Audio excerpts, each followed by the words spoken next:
Welcome to Red Oak. Aaron West, Matt Davis. Matt, good evening to you. Are we live? We are live on the YouTubes. Live from Russ Bender Field. How's it going? Are you ready for football? I'm a bit chilly up here in the press box. The AC is. Can someone turn down the air conditioner back there? I'm a little bit cool up here in the suite at Russ Bender Field. It's hot today, Matt. Whoa. Good Lord. I thought it was the Junction Days parade and not the Red Oak Tigers parade today. So we have some early. So if people are joining us, they're watching. We have activities starting to take place. It's homecoming, so there'll be coronations. We have a lot of well-dressed people here Yes. at a football game tonight. Yes, we do. You were at the parade. I was. And we have the. You were driving one of the V carts. I was. How's the V cart? The Butch Belt V cart. I mean, that thing is like, yes, it's amazing. How many people of that hall? Well, I had the limo one. I noticed that you had the extended I think we had 8 people in that limo, in the limo V cart. That was nice. But it has a stereo surround sound in it and everything. It's a very nice ride. You can use it golf course. You can use it going to the store, whatever you need it for. I think they can be street legal, can't they? But yeah, I don't know. I was riding mine all over the streets of Road today. But Butch Bell will hook you up, man. That's a nice ride. Now, Matt, we're going to get into here in a little while about 6:20. We're going to bring our radio audience on about 6:20, and we're We're on radio. We're streaming. We're online on our website, our app. Take your choice, whatever works. But you've had the opportunity to visit with a Hall of Fame inductee a couple of times now. Now, we'll have those interviews upcoming. And by the way, you can go to our Facebook page, and there's a link to an extensive interview that you did with Mr. Lance. Kurt Lance, yes, a 2023 Hall of Fame inductee into Red Oak Athletic Hall of Fame, a 1965 graduate at Red Oak. And, yes, just a tremendous athlete and a tremendous person.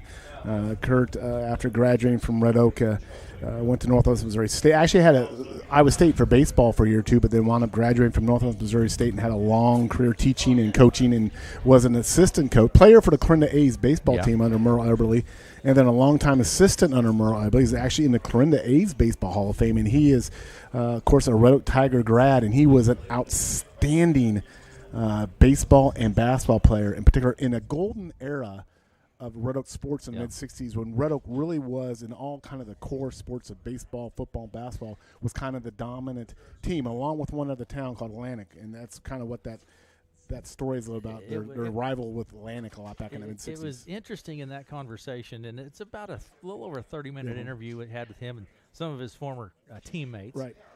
The thing that struck me is all of the town teams that they had back in those days. It was just a different era. Yeah, they played Wales, they played Stinnett, they played Coburg, and then what happened is they had consolidation. Yes, Red Oak had consolidation. Coburg kids, Wales kids, Stinnett kids, they all started coming into the Red Oak school system, and it flooded the Red Oak school system in that mid-'60s, and they just went on to some tremendous span of 8, 9, 10 years there. Really, Red Oak was just right at the top of power in all those sports.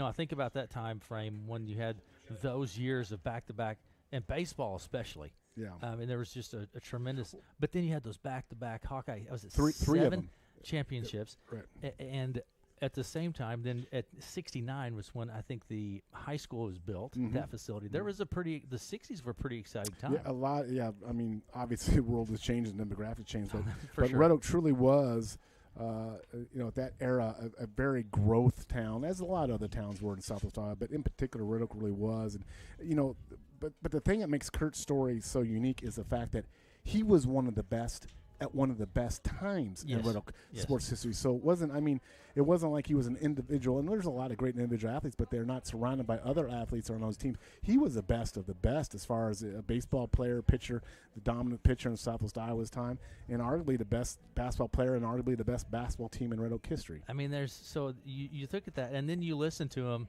and you have another interview that we're going to have the opportunity to visit with Mr. Lance here, and about 6:20 we'll join that, but very humble. Oh, I mean, he's not seeking the glory at all for all of these great achievements that he had on the field and on the court, which he did. But he's very humble. Yeah, in my interview, the first thing he does is he credits all his teammates. And I interviewed a couple of his teammates from back in there. Denny Bloom and Denny Hammer were there. the chip in, and of course another teammate, Jim Hicks, was from his era who nominated him. All those guys, by the way, are in the Hall of Fame. And just to tell you how amazing that era was, on Kurt Lance's senior year basketball team, Red Oak High, in 1965, there was 12 players. 8 of those 12 are Red Oak Hall of Famers, and the coach, Walt Stanton's a Hall of Famer. Now, I guarantee there'll be no other Red Oak athletic team in the long, if ever, they'll have that percentage of athletes in the Red Oak Hall of Fame. So that tells you how, because you have to have team success and individual success, and it was truly remarkable. And he's one of the ringleaders of that era. It's a cool time, and the story was great. It was really nice to listen to those guys sit and kind of reminisce and talk about the athletes. I mean, we're talking professional level athletes that were in that time frame coming out. He kept, Podolak and NFL Hall of Famer, and all the guys that went on and played baseball and what have you. But it's so good to see Kurt here. Yes, and he was so thrilled to have the honor. I think it caught him by surprise. He is here, right? He's sitting right down here. He's brought his daughters with him, and he was, like I said, a long-term coach at Clarendon A's. He has a former Clarendon A's baseball player who he coached back in the early 90s that drove all the way from Tennessee tonight to be here because he made that kind of a positive impact on his life when that young man was playing for Clarendon A's baseball here tonight. I think that's quite a testament. And I will note, too, that people that are watching would note that we're starting to have some lineup here with some of the homecoming, and we will join public address announcer Andy Ray whenever he starts to go. A-Ray, as we call him, A-Ray. Did you see? A-Ray's a rock star now. He has an advanced team. He has an advanced team. When Andy Ray shows up, he has an advanced team that that parks his car, brings up his gear, gets his Perrier water ready. I think he has to have some special type of food down there, some high French cuisine food. And here we go. Ladies and gentlemen, welcome to our 2023 Homecoming Night of Festivities. We would like to begin tonight by thanking CR Graphics for making and donating the signs for all of our homecoming candidates, Crown Bears, Grand Marshals, and a Hall of Fame inductee. We would also like to thank our student council sponsors, Janelle Erickson, Tracy Van Osdell, Sierra Wilkinson, for all of their hard work with our homecoming activities. And now, it's time to begin recognizing our honoraries for tonight's homecoming festivities. Please help me welcome our 2023 Grand Marshals, Brian and Don Lorette.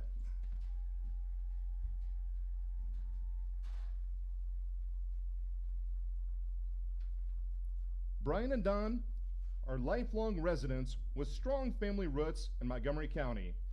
Brian grew up in Red Oak and graduated from Red Oak High School in 1985. He continued his education at the University of Oklahoma and Central State University in Edmond, Oklahoma, graduating in 1989. Dawn hails from Elliott, where she graduated from Griswold High School in 1989 and Central College in Pella, Iowa in 1993. Brian and Dawn met after Dawn moved home from college and began her career as the Red Oak Chamber Director, and Brian was a funeral director at Nelson Boylan Funeral Chapel. Brian and Dawn purchased the funeral chapel in 2001 and together with their son, Joshua, served the area with funeral service care. The Lorettes have always been active in the community and school system. Over the years, their volunteer work ranges from the Montgomery County Hospital Foundation and Auxiliary, Acorn Acres Board, Community Theater Board, Red Oak Chamber and Industry Association, Red Oak Ambassadors, Rotary, Kiwanis, Altrusa, Red Oak Heritage Foundation, Red Oak Elks, Montgomery County Court of Honor, Montgomery County Fair Board, and 4-H leader members of the Elliott United Church of Christ, YMCA, PTO, Red Oak Music Boosters, and Red Oak Athletic Boosters. Brian and Don are proud to be a part of Red Oak and believe in doing their part to make the community its very best. They are humbled to be selected as 2023 Homecoming Grand Marshals and honored to be a member of the Red Oak Tiger family. Let's hear it for our 2023 Homecoming Grand Marshals, Brian and Don Lorette.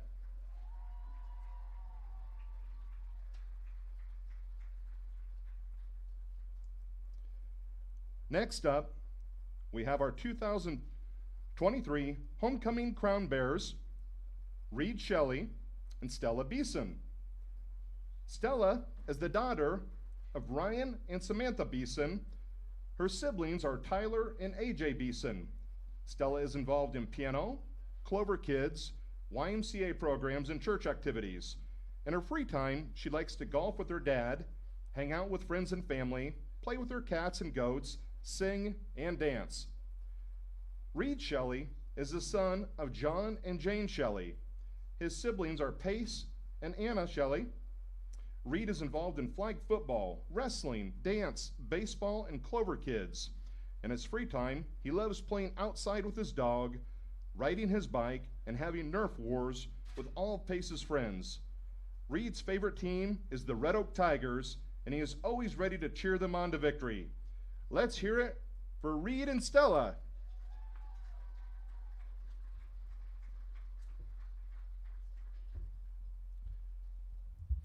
Next up is our 2023 Homecoming Court. First we have Olivia Boswell and Max DeVries.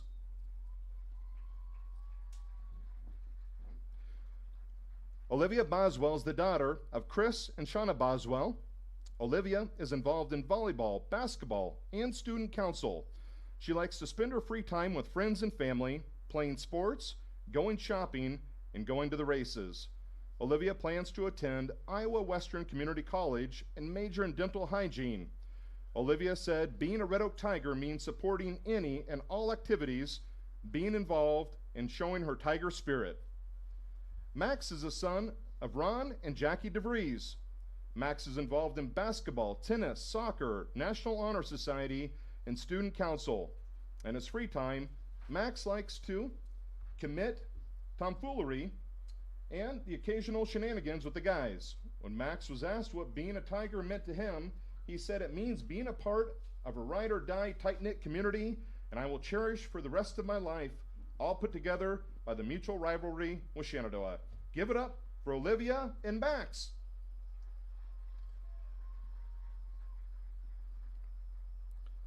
Our second pair of candidates are Grace Wingfield and Brighton Berggren. Grace Wingfield is the daughter of Lisha and Scott Wingfield. She is involved in basketball, tennis, swimming, varsity choir, National Honor Society, and mini singers. Grace likes to spend time with her family and friends in her free time, and after high school, Grace plans to finish her associate's degree at Southwestern Community College and then transfer to University of Nebraska Omaha to major in radiology. Grace says being a Tiger means stepping up when needed, being a good role model, and building connections with one another. Brighton Berggren is the son of David and Shelley Berggren.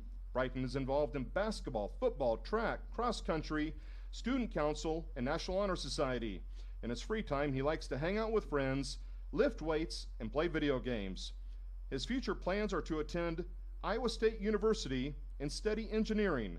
When asked what being a Red Oak Tiger means to him, Brighton said to work hard, persevere, and keep fighting. Give it up for Grace and Brighton.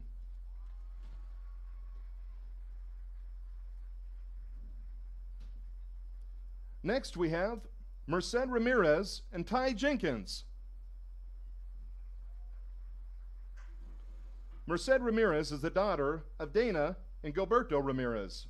She is involved in volleyball, basketball, tennis, softball, student council, and National Honor Society.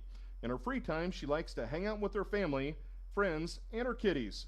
Merced plans to go to a 4-year college and get her business degree. When she was asked what being a Red Oak Tiger means to her, Merced said, "To me, it means being a role model for the younger students and being a part of a supportive community." Ty Jenkins is the son of David and Corinne Jenkins. Ty is involved in cross country, soccer, track and field, student council, and National Honor Society. In his free time, Ty likes to hang out with his friends and play video games. Ty plans on attending a 4-year college after high school. According to Ty, being a Red Oak Tiger means always keep fighting as a Red Oak Tiger with a great community and fans across all activities. Give it up for Merced and Ty.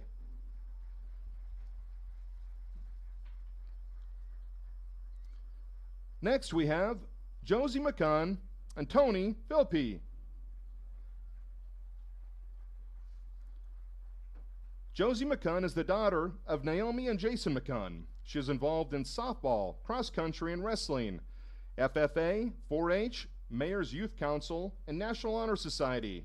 In her free time, she likes to spend time with her family, friends, and her pets. She enjoys watching movies, going on walks, working at the Pudgy Pumpkin Patch with the gals, and going to Subway for sandwiches and mint chip ice cream. Josie's future plans are to pursue a degree in physical therapy. Josie said being a Red Oak Tiger means to be a team player, work hard, and support everyone. Tony is the son of Erica Philpy. Tony is involved in soccer, D&D club, school beyond school, ball play, and junior varsity choir. In his free time, he likes to hang out with his friends, ride his bike, play video games, and go for runs. Tony said being a Red Oak Tiger means being bold and trying new things. Another round of applause for Josie and Tony.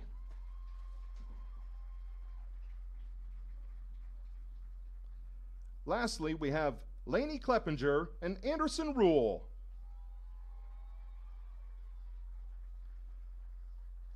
Lainey is the daughter of Jason and Ann Kleppinger. Lainey's activities include cross-country, choir, and track.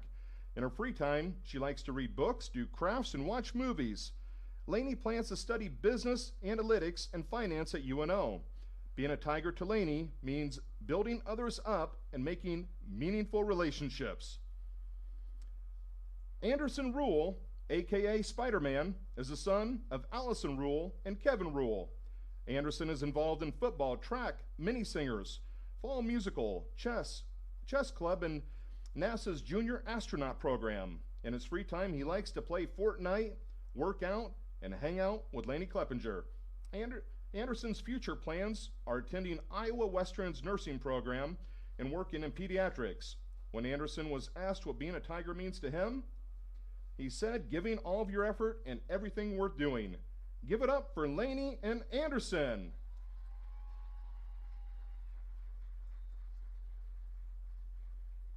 Our Crown Bears and Court will be back at halftime for the coronation. Please give them another hand.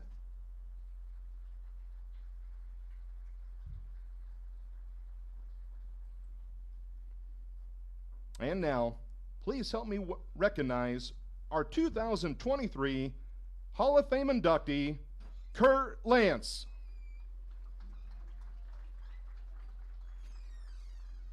Kurt is a 1965 graduate of Red Oak High School. He graduated from Northwest Missouri State University in 1970 as an education major, as well as earned his master's degree from NWMSU. He was an educator for 28 years, ran a small dairy for 5 years, was employed at Pella Windows for 6 years, and is now retired. Kurt currently lives in Clarinda with his wife Joyce of 53 years. He enjoys following the Bearcat volleyball and basketball teams. Kurt and Joyce have 2 daughters, Jennifer Meyer, husband Dale of Gladstone, Kansas City, and Jamie Lindsay, husband Jim of Stewart. They are also blessed with 6 grandchildren, Nathan, Caden, and Colton Lindsay, and Jensen, Callan, and Emerson Meyer. Now please listen to these outstanding multi-sport accomplishments. Kurt was a member of the 1964 state champion mile team. He was also part of the 1964 state runner-up cross-country team. His basketball accomplishments include all-conference recognition as a junior and senior. He was the leading scorer on the 64-65 team that had a 19-3 record. Kurt was also highly decorated as a baseball player. He was a standout pitcher from 1963 to 1965, in which the baseball team won 3 consecutive Hawkeye 7 titles. The 1965 baseball team had a record of 23 wins and 2 losses. Kurt was selected to the first ever Council Bluffs Nonpareil All-Southwest Iowa baseball team and is a member of the Clarinda A's Baseball Hall of Fame. As part of the nomination process, Kurt's teammate, Jim Hicks, stated, "Kurt was a great and humble teammate who always represented Red Oak in a proud and respectful way. You would be mistaken if you took his modest demeanor as a sign of weakness. He was a fiery, fierce competitor who always gave 100% effort for his team. Please help us recognize Kurt for his outstanding accomplishments and welcome our 2023 Hall of Fame inductee, Mr. Kurt Lance.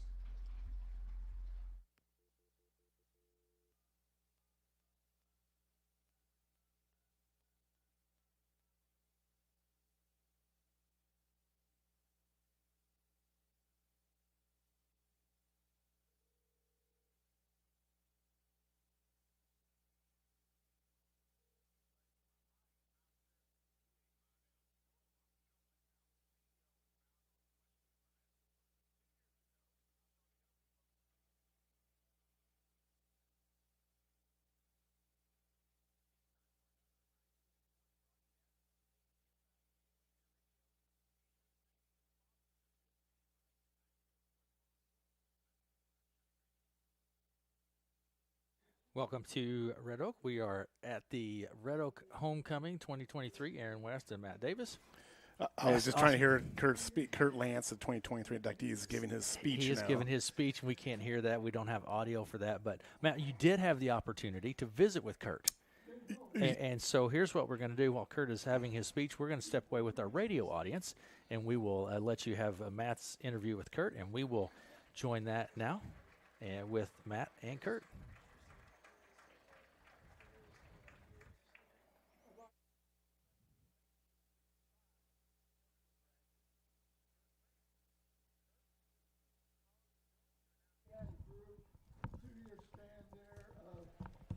That really worked together, and it was never an I, it was always us, and we grew to where by the time we were seniors, at least we were competing for the conference crown in basketball, and we had 3 shots at the baseball, so the teammates, you made me better, and you made me what I am today.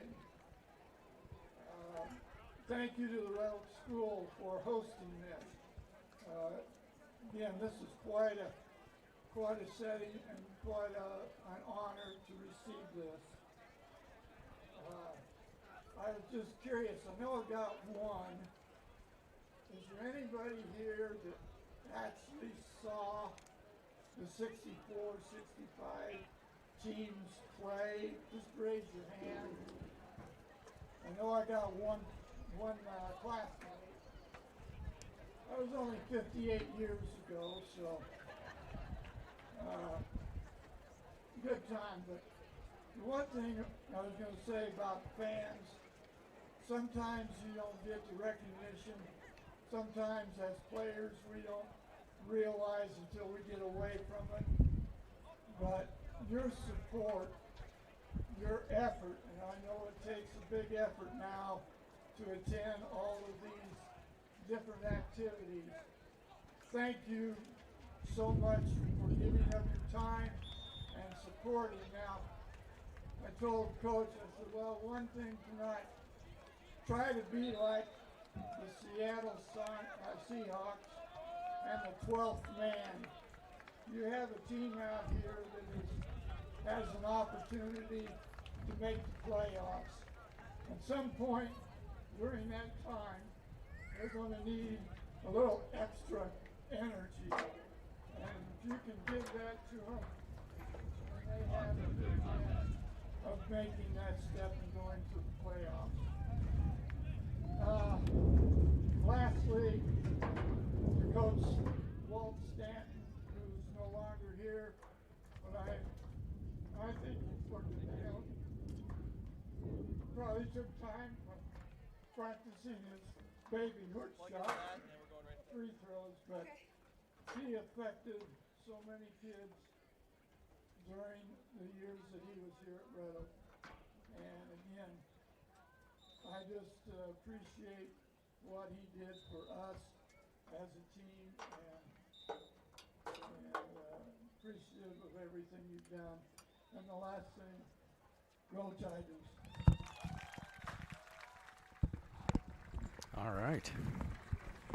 Pretty cool, huh, Matt? Yeah, absolutely. So Kurt, we tried to pick that up on our online a little bit. Our radio audience is joining and listening to your interview, but our folks online, we got a little bit of Kurt there. It's kind of hard to hear, so. yeah, just typical to what we've known about Kurt Lance, very deferring to teammates and coaches and recognizing his coaches as teammates back in that era. Now they're presenting him with the official plaque. And, the Red Oak Hall of Fame isn't just some, anybody gets in sort of thing. This is a pretty prestigious thing. And, of the thousands and thousands of athletes have gone through Red Oak High School, only a little over 100 are actually in the Hall of Fame. So you think about that. It's something that is truly, when you get it, it's very well deserved and honored. And it's so great to see someone like Kurt get this and go back a little bit in time. Absolutely. And a great speech. And we have about 35 minutes until we get underway here this evening. So we will keep our YouTube stream here with us at the moment. So Are we on YouTube or are we on the radio? We're on both. We're on both. Wow. Well, actually, you and I are visiting on YouTube at the moment. Our radio audience is actually hearing you and Mr. Lance. So you've got to know him quite well. Yeah, Kurt went down and visited with him last Sunday in Clarinda, and just a great young man, guy. And his wife could not be here tonight. She's a little under the weather, I know it. But he came up for the parade and went back to check on his wife in Clarinda, and then came back for the ceremony here with the game. He'll watch a little bit of the game and travel back to Clarinda and catch us on the YouTube when he gets home. But a great guy to talk to. He lived in an area of Red Oak called South Hill, or farm, and a lot of his buddies were in South Hill era. Yep. People or old timers in Red Oak know the South Hill back in the time was quite the bustling part of town. You had an Amtrak station with a train coming through 3 or 4 days. You had a bustling Thomas D. Murphy company with hundreds of employees. You had steakhouses and restaurants and gas stations. And back in a different era when the world was small, and South Hill was within the town of Red Oak was a little village of its own. Yeah, those stories about South Hill, and even there was one story about a banner that they put across for the South Hill baseball team and the athletes, congratulating them. It was pretty interesting. If you crossed the railroad tracks on that part of town, you went in a different part of the world back then, because it was a different world. But also, Kurt was able to meet Jim Hicks, an old classmate of his who nominated him today, and of course Denny Bloom and Denny Hammer, 2 of his classmates, joined in on our conference call last week, and they just had some great stories, especially that Atlantic, what's called now referred to as the Ed Podolak game, where it was back in '65. But these guys all remember their losses. They were like, I don't know, 42-3 in baseball, and they remember just the 2 losses. Let's talk about your wins. Yeah. But they were, Kurt said to me, we just weren't good enough. I said, oh yes, you were good enough. Yeah. But that tells you the type of competitors that were back in that era. Those are cool stories to hear. Those, I really wish that we had more of those opportunities to sit around and listen to some of those stories, because it's just really enjoyable to hear those guys visit. Well, Red Oak's got a big Red Oak Tiger fan sitting right there in the middle of Clarinda, so that's always good to know when we go down to Clarinda. I'll be there tomorrow morning for flag football games at 9 a.m. So I'm gonna have to have Kurt come over and help cheer on our Red Oak flag football. But then you look past him onto the field, and then you see these young folks making their memories, Matt. Yeah, and we do need, all the hoopla and pageantry of the day. It comes down to a ball game. Your homecoming is it's deemed a success or not by the outcome of that football game. And there is 2 hungry teams tonight, 2 big long. When you have 2 arch rivals, that's a game in and of itself. Mm-hmm. When you put it around a homecoming, that makes it even bigger. And when you throw in, winner of this earns a playoff qualification, the stakes just don't get any higher than what you have here between a vastly improved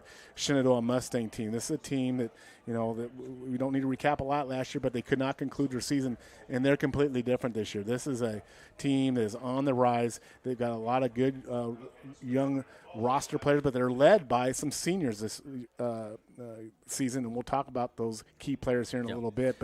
But it's going to be a big matchup tonight. So here's what we're going to do for our folks watching online. We're going to step away for about 60 seconds, and we will be back after these messages. One play can change the momentum in a game, and one deductible is a game changer when it comes to your insurance. That's why you should see me, Richard Fisher, your Farm Bureau agent in Red Oak. I can help bring your car and home together in a single policy. So if life sends you a blitz in the form of a storm or fire, you'll pay just one deductible for everything that's covered. Come see how we can help protect what matters most. That's Richard Fisher down at Farm Bureau Financial Services across from the post office here in Red Oak. Farm Bureau Property and Casualty Insurance Company, Western Agricultural Insurance Company. The new hot guy on the mic. You're just throwing me to the side, tossing me aside. Go with Hawkeye Ford in Red Oak is all new and better than ever. I'm Mike Utz, the new General Sales Manager. We boosted our inventory and expanded our dedicated sales and service teams while retaining the familiar faces you trust. Buying, selling, or trading, we've got you covered. Experience the fresh selection of cars and top-notch service at Hawkeye Ford in Red Oak. Discover more at HawkeyeFord.com.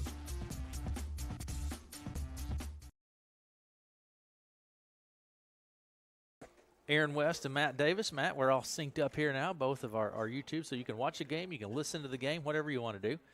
Take your choice. And homecoming, it's Red Oak and Shenandoah. Doesn't matter if it's homecoming or not. When Red Oak and Shenandoah play, they're going to go. They want to win. Are we sure it's not a baseball game today? I mean, it's 95 degrees. The wind blowing up. It feels like we should baseball. be turning around facing Legion Park here, baseball diamond. It sure seems like it's baseball weather, doesn't it? But it will cool off, and it already is. That sun will go down, and it'll be perfect temperatures for football. I do not think that heat will have much of an impact tonight. As the sun goes down, it cools down. It'll be a perfect night for football. And the wind seems to be dying down a little bit. We had a windy. Well, I guess it's blowing still pretty good from the south to the north here, but we'll keep an eye on that. It was really blowing about half an hour ago. I mean, pretty stiff out of the south. But here we go, Matt. So when you're looking at these two teams, you mentioned earlier off-air our radio audience, this Shenandoah team has tremendously improved this year. Yeah. And I have been telling people, watch what Shenandoah is doing. They are doing some good things in the Shenandoah community. I think you're going to see it pay dividends. But this specifically, this team is a much different team. Yeah, absolutely. We know last year they had to conclude the season early. The Mustangs did because of injuries, and they have come back with vengeance this year. They're 2-3, and they've played really well. Head coach Ty Ratliff. They lost a tough one to Underwood last week, but a lot of people are going to lose Underwood. In fact, Underwood and Trainer are hooking up tonight. That'll probably determine the district championship right there. But this is a vastly improved Shenandoah team. They beat Mo Valley. They beat Nottoway Valley, lost to West Central Valley and Clarinda. In this particular series of Red Oak, Red Oak has won the last 2 years by a combined 78-13 score. That will not happen tonight. This will be a close ball game. This will go right down to the fourth quarter. These two teams are evenly matched. Over the last 15 years, Red Oak has owned the series 10-5 all time. Shenandoah has the series going all the way back historically. But I think the thing looking at it jumps out to me with the Shenandoah team tonight. They have two kids, Spangler and Scammon, who have basically flip-flop roles. Last year, Scammon was a quarterback. This year, he's a wide receiver. Last year, Spangler was a wide receiver. This year's a quarterback, and that has worked like gold for them. Spangler is absolutely an outstanding quarterback. He's a senior. He's 55 of 108 for 51% passing with 865 pass yards. That's eighth in the state, Aaron, in Class 1A. 8 TDs, 6 INTs, but more importantly, he's got 63 carries and 287 rush yards. This is a young man that can get it done dual threat-wise, running the ball or throwing the ball. The Tigers have struggled with that type of quarterback. We can think of the Zimmerman kid in South Valley. We can think of Casey and Trainer a couple weeks ago. Those kids that can create when the pocket breaks down or they got to get out of it, they can create plays with their feet. Mr. Spangler is absolutely a ball player who can do that. Other kind of standout performer for the Mustangs, Aaron on offense, Jaden Dickerson, 27 carries, 146 rush yards. And then the big play wide receiver, Brody Cullen, 27 catches, 381 reception yards, 4 TDs. That's fourth reception yards in the state in Class 1A, and he's third in Class 1A in catches at 27. So he's a dynamic target out there, pitch and catch that the Tigers are going to have to give attention to out there. Mustangs are ranked 33rd in the power index in Class 1A in the state. So a team that is definitely on the rise. Defensively, the Mustangs are led by Gage Sample, 25 tackles, 5 tackles for losses. Ethan Laughlin, 21 tackles. This team has created 3 INTs and 5 fumble recoveries. They give up 27 points per game. Rush defense gives up 161 yards per game. Pass defense gives up 76 yards per game. That's probably a little bit more of a product of the type of teams they played, Aaron. They played rush-heavy, run-heavy teams. So that stat kind of speaks to this. In special teams, it's not an official Shenandoah Mustang team unless there's a Zwickle kicking. And it's now Zest Zwickle's turn. He's 9 of 14 on PATs, 2 of 3 field goals. He's got a good leg. We've been watching warm up. He can kick the ball. That could be a factor. Work for the Mustangs in their special teams play. So that's kind of a rundown a little bit on the Shenandoah Mustangs. Here's what we're going to do, Matt. We are going to step away. We're going to take a break, and when we come back, we're going to check in with Coach Nordine. There you go. Take away, and we will be right back after this. It's Red Oak and Shenandoah homecoming here in Red Oak this evening. For over 50 years, Heinlein Home Furnishings have served customers in Missouri and Iowa with our large in-stock selection or our custom order program. Our no-pressure sales and delivery team is always available to help you find items that'll make your home look beautiful. With over 80,000 feet of gorgeous furniture and flooring, check out one of our 3 locations today, Maryville, Missouri, or Harlan and Shenandoah, Iowa. Heinlein is here to help our neighbors have beautiful homes. Well, they've been struggling against the run a little bit from Stadium 34 in Red Oak, proudly serving delicious food and drinks to all of Sunshine Country. From your favorite craft beer with a burger to a perfectly grilled ribeye steak and a glass of wine. They have a great selection on their menu. Stadium 34 also serves breakfast Saturday and Sunday mornings. And if you need a space for a wedding reception, anniversary party, family reunion, or birthday party, Stadium 34 has the perfect banquet space for a large or small event. Call today to book your party. That's Stadium 34 at the Red Coach Inn on Senate Avenue in Red Oak.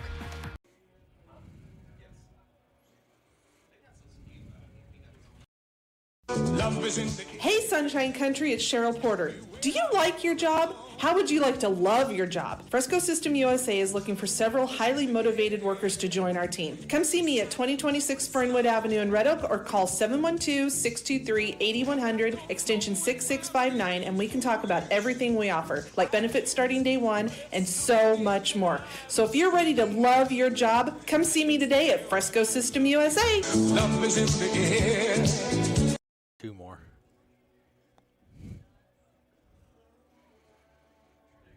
Farming isn't just your livelihood, it's your life. No one understands that better than Farm Bureau Financial Services. We offer comprehensive coverage that protects your farm, machinery, livestock, and so much more.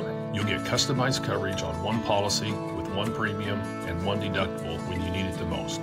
Contact Farm Bureau agents Bruce Bryant or Jamie Sifford in Red Oak and learn more about smarter insurance for agriculture.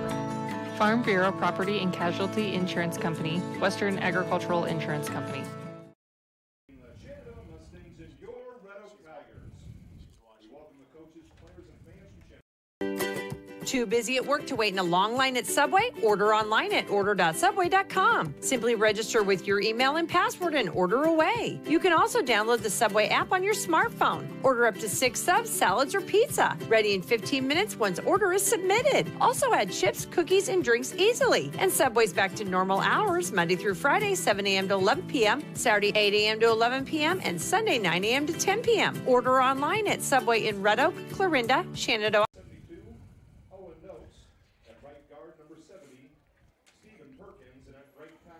Welcome back to Russ Benda Field. Aaron West and Matt Davis. Melanie running all of our technical production software. Lori Lather back in the central studio. Matt, looking at the Tigers here. Bring me up to date with the Tigers. Tigers come in 2-3 on the year, coming off a win, a comeback win, a kind of a game against Mo Valley. It was a tale of 2 halves. Absolutely horrific first half, and then somehow the Tigers. That's one way to put it for sure. So. And something happens in that locker room, and they come out like a completely different team, and they get 20 points in the last 5 minutes of the game to pull out a win against Mo Valley. So sets up this big game here. Head coach Michael Nordine, third year, 10-13 overall. Red Oak offense comes in averaging 300 yards offense per game, 176 on the ground, 135 by pass, or averaging 18 points per game. They throw in 102 passes, 177 rush attempts, so a little bit more tip to that rushing game. Of course, that'll be because of this guy, junior running back Adam Byer. He has 122 carries on the year, 883 rush yards. He also has 15 receptions, 203 yards. So altogether, that's 1,115 all-purpose yards, which is first in the state in Class 1A of all-purpose yards. His 883 rushing yards is second in Class 1A in the state. He has 10 TDs on the carry, and that's as Adam goes, so has the Tiger offense, and that's good and bad. He's a tremendous player, but as you and I have talked in previous games, getting other offensive players involved is a key for the Tigers. Sophomore quarterback Mason Fisher just seems to be growing in confidence each week. He's 43 of 99. That's 43%. 591 pass yards, 4 TDs, 6 INTs, but just a tremendous game, I thought, last week against Mo Valley, 223 yards passing, couple TDs. Had a couple TDs taken off the board because of penalties. Yeah. But this young man is growing in confidence. He can sling it. He's not the runner that Spangler is, but Fisher can throw the ball. He's got a gun on his arm. Defensively for the Tigers, they're led by junior Adam Byer. Of course, there again, 52 tackles, 4 tackles for loss. Those 52 tackles are third most in Class 1A in the state. So with him being in the top 3 in the rush, top 3 in the tackle in the state, no other football player in any classification in the state of Iowa is in the top 3 in the rush and also tackle. So that tells you how much Adam Byer means to this football team. He's followed right behind with Jack Schmicke of 51 tackles, who's fourth in Class 1A in tackles. Jack Schmicke anchors into that linebacking spot, and he'll be a key tonight. The Tigers will be down a guy. Baz Clear will not be eligible, so the Tigers will be out with senior linebacker Baz Clear. So you may see Byer and Schmicke more active than normal. Brighton Bergren, 16 tackles, playing out that corner slot for the Tigers. Nolan Perrin, 16 tackles, been a big force, a decent line. And keep your eye on this matchup tonight, Aaron. Brandon Hernandez on Cullen. Brandon Hernandez is a senior quarterback, 17 tackles, 3 INTs that leads the district. He's a ball hawk out there, Aaron. That's going to be a fascinating matchup to watch, Hernandez on Cullen. Hernandez will not have him solely on his own. They'll probably bracket Cullen a little bit, but that's going to be a key matchup. Tigers give up 127 yards passing per game, 151 yards per game. They give up 37 points per game. They cannot meet that average night. They will not win this ball game. The Tigers need this game in the 20s to win this game tonight. That Tiger defense has got to limit those points tonight. Like we mentioned, no Baz Clear tonight. So that's kind of your rundown on your Red Oak Tigers. We'll take a break, and we will be back after these messages. It's Red Oak Tigers and the Shenandoah. Just as your local State Farm agent teams combine good neighbor service with surprisingly great rates, you can combine your home and auto. And guess what you get? That's right, good neighbor service with surprisingly great rates. This is your local State Farm agent, Dave Carball, and we promise to deliver the service you deserve at the price you want. My State Farm team will help you mix and match things perfectly. Call us today at 712-623-5639 for your surprisingly great rates. Like a good neighbor, State Farm is there.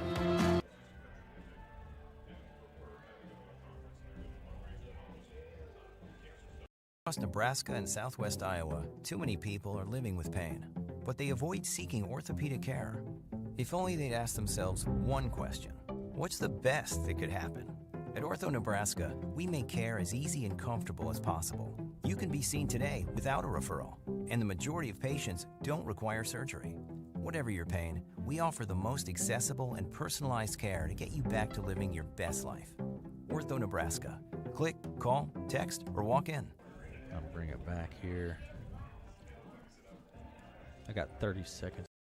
Subscribe to the KCSI Radio YouTube channel today. Interviews, parades, events, contests, and more. Subscribe to KCSI Radio on YouTube and get notified every time something fun happens.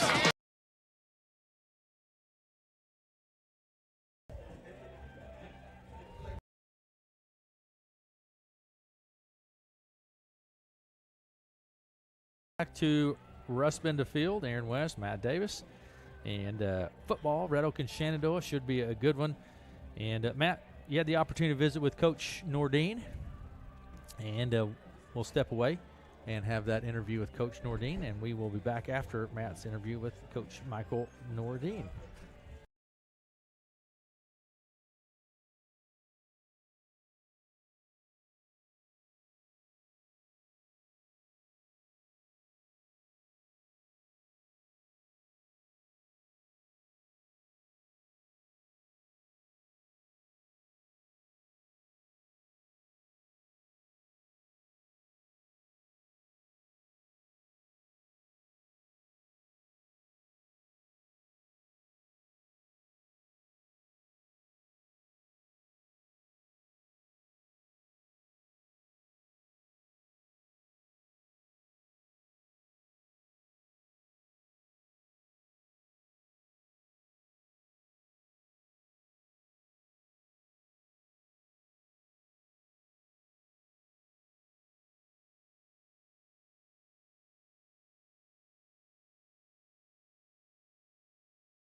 Welcome back to Russ Benda Field. Thanks to everyone watching online. We appreciate it. Share that link around. Send it to your friends and neighbors wherever they may be, and they can watch the game as well. And it will remain on our YouTube channel, and you can just go back and watch it at your leisure if you wish. Make sure you hit subscribe while you're there as well. Now, there's about 15 minutes remaining here in warm-ups. We'll have player introductions, national anthem, so we're a little ways away, but the opening kick will be right about 7 o'clock here in Red Oak this evening. For tonight, clear skies, lows in the lower 70s, south winds 10 to 15, gusting to 25 miles per hour. It's going to be hot and sunny again tomorrow with lower 90s and south winds of 15 to 20, very similar to today. Tomorrow will be another hot and sunny day. Saturday night, mostly clear, lows in the upper 60s with south winds at 10 to 15, gusting to 25 miles per hour. Sunday, sunny, highs in the upper 80s, south winds 10 to 15, gust to 25. Sunday night, increasing clouds, lows in the lower 60s and south winds at 10 to 15 miles per hour. Sunny Monday with highs in the upper 80s. So, Matt? Perfect night for football, and we have a good thing, when you think of these two long-time arch rivals separated by what, I don't know how, 20 miles, 22 miles, whatever it is, and the historicness of this rivalry. Some great players from the past. Of course, if you're a Shenandoah fan, one guy comes to mind back in the Kurt Lance. There's a guy named Van Bronson. All everybody in Shenandoah knows Van Bronson. Tremendous athlete, one of the best in Shenandoah school history. Went on and played quarterback at Nebraska for the Cornhuskers. Tremendous athlete. Then you got maybe more modern Todd Milliken. He was another great athlete. Came in. He goes to Nebraska as well. Cornhuskers. Two just names that are in lore of Shenandoah sports. And then you think about Red Oak sports lore. A guy named Steve Carson, who's one of the greatest athletes in Red Oak history, more of a track guy, maybe a football guy, still to this day holds a lot of records around in various meets, still holds, I think, 3 Shenandoah meet records. He's set the state record of long jump, jumping out of the long jump pit at the Shenandoah Relays back in 1960-some year, 67, 68. Amazing. And guys like Mark Benda, whose dad, of course, is named Russ Benda, who played, but Mark Benda played linebacker for Iowa State Cyclones, and his dad, Russ, back in the early 40s, played lineman for the Iowa Hawkeyes. So just a lot of great history here, a lot of great games, but there really hasn't been close games in a recent series history. Most of them have been one side or one way or the other with each team. I think that goes out the window tonight. I think this is a close game, Aaron. I think it comes down. 4-quarter game, and you look for those little mistakes, those little things that happen, maybe a special team play, a kick, something like that can be the difference maker in this game. But two teams are evenly matched and have a lot on the line tonight for this season. I think so, yeah. And this is, to me, and you Matt, you study this way more than I do. This seems to have the feel of a game that could be a close, exciting football game. Well, yeah, I think one thing. And it's Red Oak and Shenandoah, so it's going to be. Hang on one second, Matt. We're going to bring our radio audience back here with us now. Welcome back to Russ Benda Field. It's football here on KCSI, Friday night football, high school football, Red Oak and Shenandoah. Matt, I was saying that I think this game has the feel of one that could be close. It just seems to me to have that feel. Well, and I think the first quarter will be real indicative of the game because, like I say, Shenandoah is a much more dynamic offense. I think the fact that they've got a quarterback that can beat you with his arm and his legs. Mason Fisher's an outstanding stopper, a little bit more of a pocket passer type quarterback. I think for Mustangs, and if we're going to look kind of the keys of the game, tackle better, make tackles. They want to make Red Oak pass it because if you can shut down Byer, or at least control him, you get the Tigers. And the Tigers had to go to their pass game last week against Mill Valley, and to Mason Fisher's credit, able to get that done until late in the game when Adam got going. I think that Mustangs got to get big plays tonight. They got to get Mr. Cullen going in that pass game, that pass catch. He's not a big guy, but he is lightning fast. So you want to look at that from a Tigers standpoint. They don't have to play a perfect game, but they need to play a much cleaner game, penalty-wise, turnover-wise. Too many penalties last week. Take some touchdowns off the board, some crucial third down calls. And I think the Tigers need to try to play power football tonight. I think they need to try to play power football. We've talked all year about the Tigers trying to get sustained offensive drives. It's not just, it's executing, not creating a holding call or a clipping call. Yes. And sustaining drive, so you work the clock and you can wear down the defense. From the Tiger perspective, I think that's what you want to do. But it's going to be a good game, and we're going to have a big crowd here. Looks like a lot of fans from Shenandoah have already on the other side of the field. And of course, the Red Oak stands are packed, and I always can tell by the Red Oak sides when you look down the fence line and see how many people are lined up on the fence line. And there's a big crowd. We've already got a big crowd there, so. Yeah, we're getting close to game time, about 10 minutes here from kick time. Matt, do you remember way back in the day when you played and you were matching up with, do you remember that, or is that an escape? I was a quarterback, and I realized as I got more towards about the 9th to 10th grade level, you got hit a lot at quarterback. And I thought quarterback, you was just stand back there and kind of throw the ball around, but I started getting hit more. I said, no, this isn't for me, so I went to basketball. We had a kid named Scott Yukin was a much better quarterback. Now there's a dual threat kid that could run the ball and throw the ball. Yuki was a tremendous quarterback, but all through the Shenandoah kids, I remember guys like Ken Kelsey, Rusty Pontius. Who else was down there? It was big. There's a couple of Laughlins. There's always a couple of Laughlins down in Shenandoah. All great athletes. A lot of great athletes out of Shenandoah, and it's just a great rivalry to see. So many names. So Matt, do you remember was the rivalry when you were in school as intense? Well, or more so, or less so, or what? I guess when you're in high school, you look at it a little bit different perspective. I mean, yeah, it was in that regard, but the Hawkeye 8 was different back then in regards.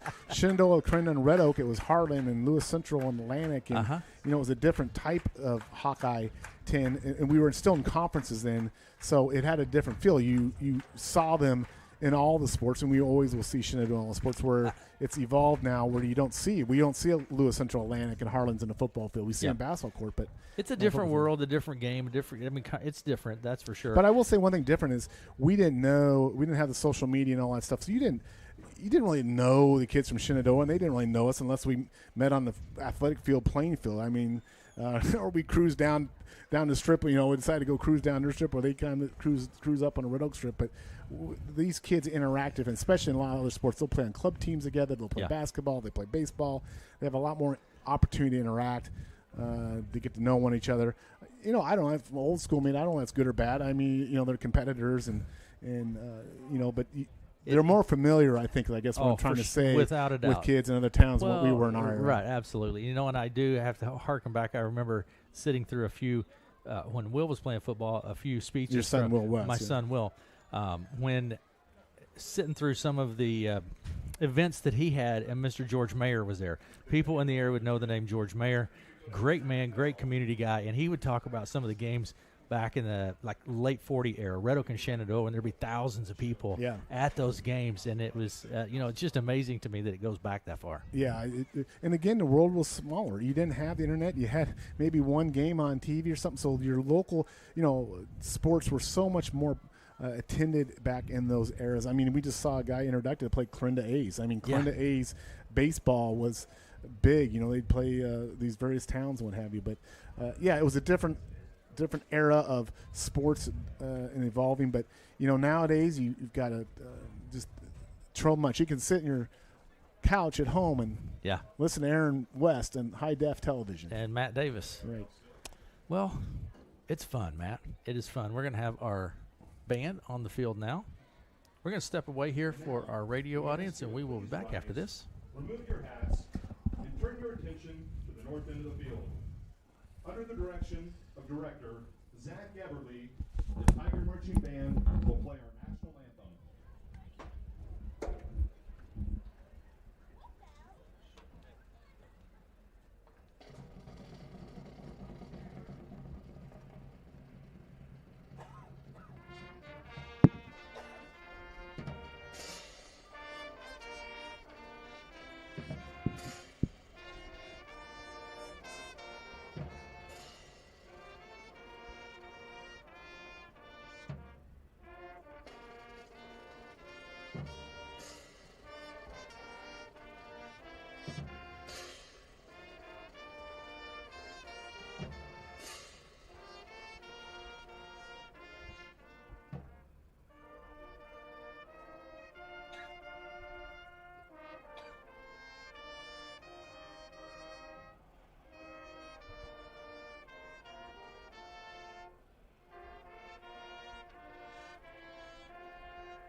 Ladies and gentlemen, your Red Oak High School fight song.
Here in Red Oak, Russ Benda Field, in the press box, in the suite. Yeah, we went to the buffet line before the Bruce boys got there, so I was able to get food in. When the Bruce shows up, We don't have a dessert, though, Matt. We don't have dessert. Well, I think, who do we complain to? We're working on that. Working on But we do need to turn on the air conditioner. I'm a bit chilly up here, but Andy Ray is public address announcer. You have Brett Eubank here in the booth tonight as well. Scott Bruce and the Bruce boys running the clock. Yeah, and it is a packed house here at Russ Benda Field tonight as we're kind of looking. People are still filing in. If you have not yet left, you want to hustle down here because they're starting to fill up 2 or 3 deep, at least on the fence line right now. So it looks like we've had the toss. And they're shaking hands here at the field line. Let's see if we got our officials here. I thought we got our referee is James Johnson tonight. Umpire is Sean Darrington. Head linesman Craig Showers. Line judge Stephen McGuire. And your back judge is Anthony Eblin. So that'll be your crew tonight. And looks like the toss will go. Red Oak will receive, will take the ball. Red Oak will be going south to north. Mustangs will kick off to get this game going. Matt, so on the Mustangs side of the ball, what do they need to do to win the ball game? Well, I think for Mustangs, defensively tackle, limit Byer, take away the run game as much as you can, make Red Oak pass the ball. From the Tigers' perspective, I think what you want to do is try to contain Spangler as much as you can, especially with his feet. Defensive ends will have to be careful on that, not let him get outside. Pocket containment. It's a catch-22. You want to get after the quarterback, but a hard rush could open up running lanes for Spangler. So we'll see how the Tigers challenge that defensively. Typically, the Tigers go 3-man defense up front. We'll see if Coach Nordine has a different defensive look here. And like I say, special teams. You know, Red Oak kickoff returns and kickoff coverage has been a thing for the Tigers. We'll see that right here. And we always see something special on Coach Nordine. We saw him go for an onside kick last week. After 2 offside penalties, you would think they're definitely not going to do something crazy, and that's when they do an onside kick. So you never know, Coach from Nordine Coach Nordine's will, perspective, what he will go for it. Coach Nordine will just let it rip. So yeah, and the other thing too is, of course, field position. We have seen so many games where if you get behind that field position, it's so hard to get out of that field position. You're playing on the wrong side of the field. So whatever team can take advantage of that, get short drives offensively, and give the other team long drives defensively. That's that's usually a big indicator of who's going to have success. You listen to KCSI FM, Villisca, Red Oak, and Shenandoah, and KOAK AM, Red Oak and Atlantic. Matt, it's about time for football. Yeah, and here we go. We're going to have the kickoff, and it will be just as the sun goes behind the trees. Lights are on. Perfect. Effect. Tigers in their all gray uniforms, Mustangs with their white tops, maroon pants, and Mr. Seth Zwickel Seth will be Zwickel, kicking this off here senior. to get us going. He is a senior. From north to south, Matt, is the direction of the kick. Tigers will receive and return the ball to the north. Looks like you have Myers, Sifford back. Kick low. It's going to be picked up by Myers at about the 15. Comes up the sideline. Got some room to the 30, to the 40. And we have a flag, I think, right here. We got a flag, and he's out of bounds at 32. So I don't know what the flag is. So we've already got a flag on the kickoff. Let's see what this is. My guess is it's some type of maybe push in the back or something on Red Oak. Let's see what we got. No flag. They're picking a flag. Just mark it. There we go. So no flag. So Tigers will take over 1st and 10 at their own 31-yard line. 31-yard line. Ball spotted on the right hash. They're going from left to right or south to north. Tigers will be. Mason Fisher, sophomore quarterback, will be taking the snap. And here we go. Fisher at quarterback. You got receivers out left and right. Byer in the backfield. Myers in motion. High snap. Hands it off to Byers up the left side. Straight up the middle he goes. Picks up about 2 or 3 on the play. A little push there from the right side of the Tiger line. I said one of the keys we thought Tigers might try to go power football right at the bat. So picks up 3 yards. It'll be about 2nd and 7. Tigers out to their 34. Ball still toward the right side here. Mustangs go 4-3 right now on their defensive alignment. Playing single back. 2 corners on each side. Fisher quarterback. Byer in the backfield. You got single receiver left. Twins out here to the right. Snap to Fisher. Look at the pass. Got the receiver. It's going to be almost intercepted by Spangler. Yeah, nice play there. Just the overthrow there. I don't think Bergen and I got tied up a little bit in traffic. Couldn't get out to where the spot throw was, so incomplete. Lucky for the Tigers there, no interception, but it'll be set up a 3rd and 7 for the Tigers here. 3rd and 7, 11 to play in the first. First quarter. Yep, 3rd and 7. Ball's on the right hash. And still in Tiger territory. Twins out left and right. Byer in the backfield. A set that we see frequently snap. There's Byer up the middle. Bounces out to the left. Got some room. He's open to the 40, to the 30. Byer's got it in 20, 10, 5 into the touchdown. Adam Byer. Touchdown, Adam Byer. Great call, Mr. West. I don't know what he did there, about 60 some odd. Let's call that a 62-yard touchdown jaunt. Adam Byer with his 11th touchdown on the season. Tigers on the board. Tigers lead 6-0 here with just under 11 minutes to play in the first. Byer broke it. It was 3rd and 7. And yeah, he was gone. Once he got cleared that defensive line, he broke in the secondary and he was gone. Tigers going for 2 here now. Going for 2. Byer in the backfield. You got receivers out left and right. Sifford in motion. Takes a snap, drops it, picks it up. Sifford, and he's going to be brought down at about the 7.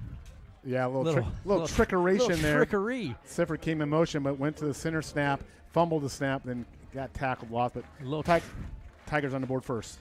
Tigers lead 6-0, 11 minutes to play in the first, and we'll be back after these messages. Are we moving? One play can change the momentum in a game, and one deductible is a game changer when it comes to your insurance. That's why you should see me, Richard Fisher, your Farm Bureau agent in Red Oak. I can help bring your car and home together in a single policy. So if life sends you a blitz in the form of a storm or fire, you'll pay just one deductible for everything that's covered. Come see how we can help protect what matters most. That's Richard Fisher down at Farm Bureau Financial Services across from the post office here in Red Oak. Farm Bureau Property and Casualty Insurance Company, Western Agricultural Insurance Company. An opportunity. Make note of our sponsors and say thank you to our sponsors that make it possible for us to be here both on radio and on our YouTube channel. We sure appreciate it, making it possible for us to be here. Yeah. So first play, we saw a key there for the Tigers to get Adam Byer going. Certainly he broke that. We've seen a lot of that. That run puts Adam close to that 1,000-yard mark on the year. He's probably about 40, 50 yards short now, but exactly what the Tigers wanted to get this game going. Now the Mustangs have a chance to get something going offensively here. Mr. Gigstad back to kick it away for the Tigers. Landon Gigstad, a junior, 6'4" junior for Red Oak.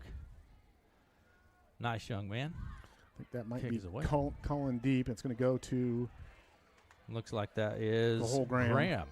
Graham with the ball. Still on his ground. He's got some room up to the 42. Yeah. Nice return by Good Graham. return there, and we know the Tigers have struggled on their kickoff return coverage all year. Now, that was just some poor tackling there because they had a chance to pin Graham there, but Graham ran hard, would not be denied, and takes it all the way out the 42-yard line. So Mustangs have good field position to start their first offensive series of on the the game. 42-yard line. Left hash, they're traveling from north to south, right to left as we visit here. 10:52 to play in the first. Red Oak leads 6-0. What are you giving Byer on that? About a 60-yarder? I'm going to give 62-yarder. 62-yarder. At quarterback, Spangler. Player in motion, snap. Spangler hands it off up the middle. He's going to be hit, stumbles forward for about 2 or 3. That's Dickerson with the carry. Ethan Davis tripped him up a little bit, or he would have had more on that. So good start there for the Mustangs, picking up good positive yard first down. They're going quick here, Aaron. So up tempo already from the Mustangs. Yep, they're on about the 46-yard line, second and about 7. And Spangler, quarterback, trips out to the right. Here we go. Snap to Spangler. Hands it off up the middle again. Got some room, bounces out, and he's going to pick up the first down. That was Dickerson again. Little came in one way, cut it back the other way, picked up good yardage there. Mustangs, good positive run in the first 2 plays. Get the first down there in Tiger territory at the Tiger 47. And here we go. Moving the chains. Ball's, like Matt said, in Tiger territory, 47-yard line, right square in the middle of the field. And Spangler, quarterback. Receivers out left and right. Again, you have Dickerson in the backfield. In motion. Spangler keeps it up the middle. It's going to be hit. He gains 5 or 6, but he's hit pretty hard. He's got some speed, boy. He did a little belly option there, kept it up the middle, and picked up positive yardage there. Byer comes up shaking his arm a little bit. We see that a lot out of Adam. He takes that arm, and it takes a lot of pounding. He's kind of been dealing with an arm issue. But second, they're going to mark him a little shorter. It's going to be second and about 6, we'll call it, for the Mustangs at the 44, the Tigers. Trips out to the left. And again, we have Dickerson in the backfield. Snap, Spangler hands it off to Dickerson straight up the middle, just bowls his way forward. Yeah, Schmidtke met him there in the hole, but kept moving the feet Dickerson did. And right now, the Mustangs are the one playing power football, Aaron. They're just taking the ball and just running it right down. Tigers are going quick here. Tigers need to get set defensively. Spangler under center this time. Now steps back. 3rd and about 3. Ball's on the 40-yard line. Snap. Spangler hands it off. Dickerson up the middle. Rumbles forward, just driving the pile forward. Yeah, just moving. That's Dickerson just carrying guys on his back for about 3 or 4 yards all the way down to Tiger 32. And right now the Mustangs are just pushing the Tigers back on that defensive line and controlling this game offensively. And 1st and 10. Ball's on the 34. Tigers still in that 3-man front D line. Trips out to the left. Spangler takes a snap. He keeps it. Spangler up the middle. He's caught by... Fumbles a fumble, Aaron. And it's... Tigers ball. It's Tiger ball. Yeah, Spangler's hurt. He's slow getting up. It looked like he got twisted in that pile, and he's... kind of felt odd. He's gimping a little bit here. You hate to see that for that young man. But it's a fumble, and it will be Tiger ball. The Mustangs had something going there, but I think he just got twisted, and I think when he got twisted, Aaron, he was in pain and made him release that ball. Yeah, he fell kind of at an odd angle. 8.5 minutes to play in the first. 6-0. Red Oak leads, taking over on a fumble there. And so Red Oak will be at their own 30-yard line. The Mustangs had something going there, but turnover to the Tigers. Actually, they're under 29 here. Receivers left and right. Byer in the backfield. Sifford in motion. Snap, Fisher, handoff, Byer, straight up the middle. Byer drives his way forward. About 5-yard gain on the play. Well, maybe even give him 6 on that, but yeah. Maybe a 6-yard gain out to the 35, be about second in the short 4 here. But, yeah, it just looks like Spangler is not out there on his defensive position right now. At least I don't see him out there, so he's over on the sideline being tended to. I see him over getting a drink of water, so I think that's good news. When there's no one around you checking on you, that's good. Then you know you're okay. Here we go. You got receivers left and right. Byer in the backfield. Fisher. Sifford in motion. Snap. Fisher. Up the middle. Byer got some room. Slips his way up, still on his feet to about the 47. Matt, you met it in the last game. Byer just doesn't quit. Yeah, he doesn't. Sometimes I like Adam just to go down, in sincerity, because as much as you want to scrap and fight every yard, you take on a lot of extra hits, and sometimes just live to fight another day. But tremendous run there by Adam, picks up 6 or 7 yards, first down. Yep. They're now at the 46-yard line of the Tigers here. Yeah, moves the chains, 46-yard line. Here we go. Tigers putting together a bit of a drive here. Receivers left and right. Byer in the backfield. Fisher again is going to take the shotgun snap for the Tigers. Snap, looking to pass, looking right, going down. He's got a guy. He has Bergeron going for Bergeron. Yeah, had him open there, trying to get him on that sideline. Good toss there by Fish. Just out of reach is Bergeron. Bergeron had a step, but incomplete there. Good look. 1st and 10 there, kind of go for the downs there. Come back here now. Tigers need to pick up some positive yard here in the second down, try to get in a 3rd and short situation. One of those long passes, even though you don't connect, it kind of stretches that defense a little bit. You got to show pass once in a while. But it'll be 2nd and 10 for the Tigers here. 7:16 to play in the first. Red Oak leads 6-0. You got receivers again left and right, twins left and right. Byer in the backfield. Ball's on the 46-yard line of Red Oak. Byer comes around to the right side, trying to find a spot, turns it up the field, and then just puts his shoulder down and drives forward. He gains a few. Yeah, picks up. So I thought they maybe might plant the foot and try to cut back, but he ran it to the sideline, picked up about 6 yards. So it's going to set up a 3rd, and we'll call it 3, Aaron. Tigers are at the Mustang 48-yard line. Tigers on the right hash here. Let's see if they come back with Byer to that wide side of the field, try to pick up some yardage here. 7:09 to play in the first. Here we go. It's on the right hash, as Matt said, traveling left to right. Receivers out left and right for Red Oak. Byer in the backfield. Sifford in motion. Snap. Hands it off to Sifford, and he gets tripped up and I think loses a couple yards. I think good play there by, see that number on that Mustang there, number 64. That would be who? That would be Levi Rystrom. The good tackle for loss there. Sifford tried to cut it outside. I think maybe if he cut it back inside, he might have had something there, but great tackle there by Rystrom. For the Mustangs. The Mustangs get a hold. Yeah, so that's going to lose a few yards. It's 4th and about 8. Big stop there by the Mustangs. 6:39 to play in the first. Red Oak leads 6-0.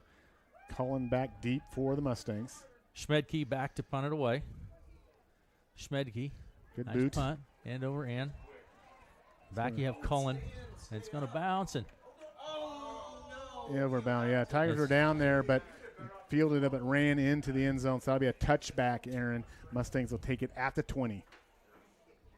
So here we go. So Tigers held on that second series. Good Mustang stop there. Forced the Tigers to punt. Shenandoah will come out now for their second possession. Let's see if Mr. Spangler is coming out. So that's a good sign for the Mustangs. Be under center here for the Mustangs on their second series. 6:20 to play in the first. 6-0.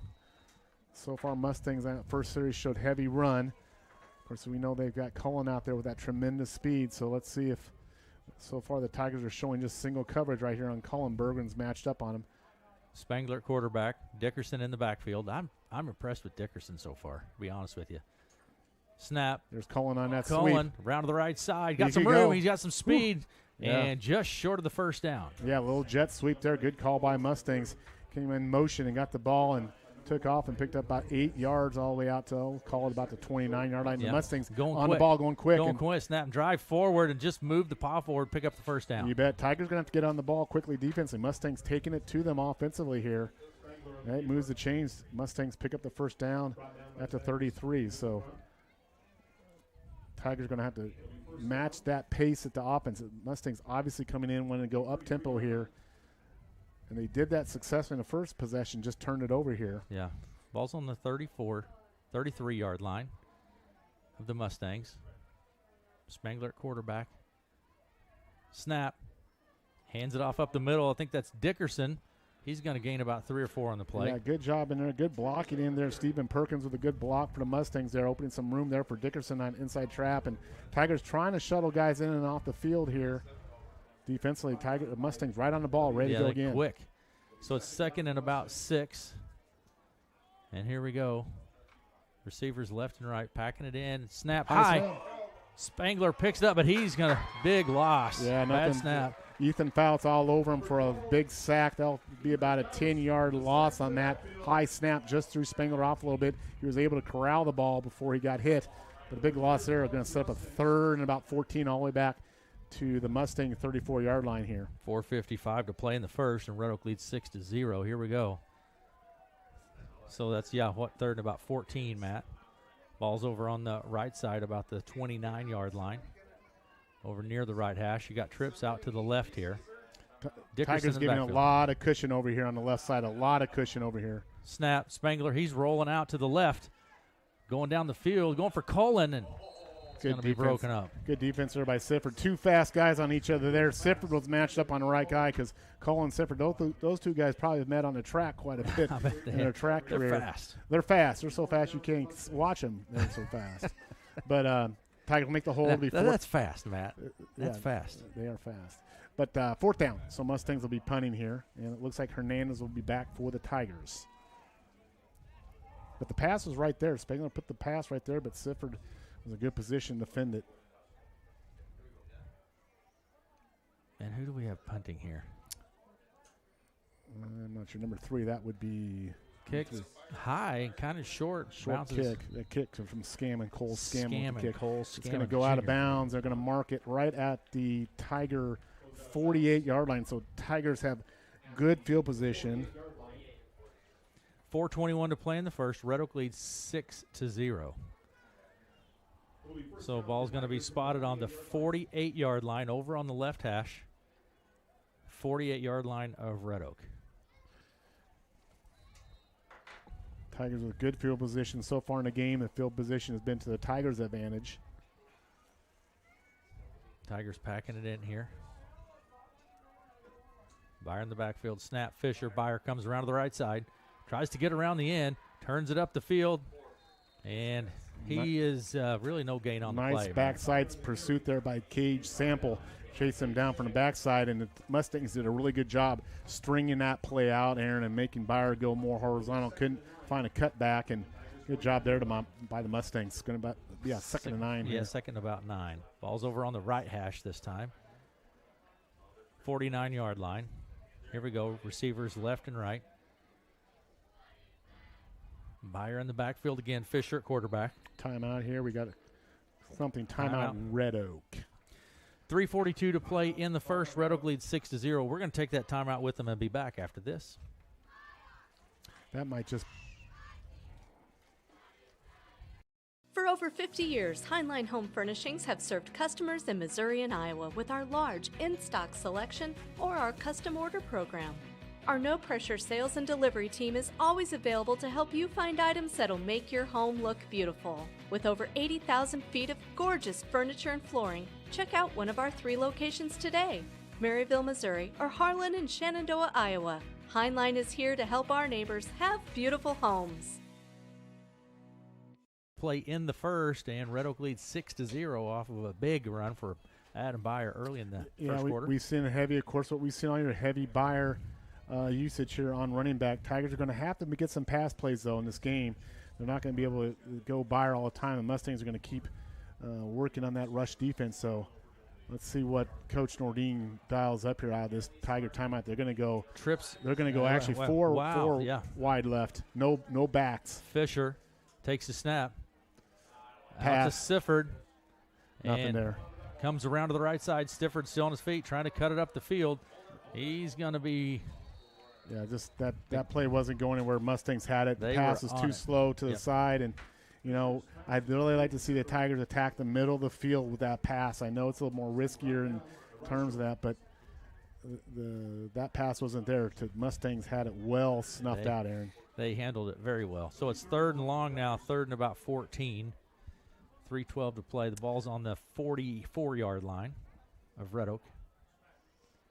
And here we go again. Byer in the backfield. Snap. Byer. Around to the right side. 50.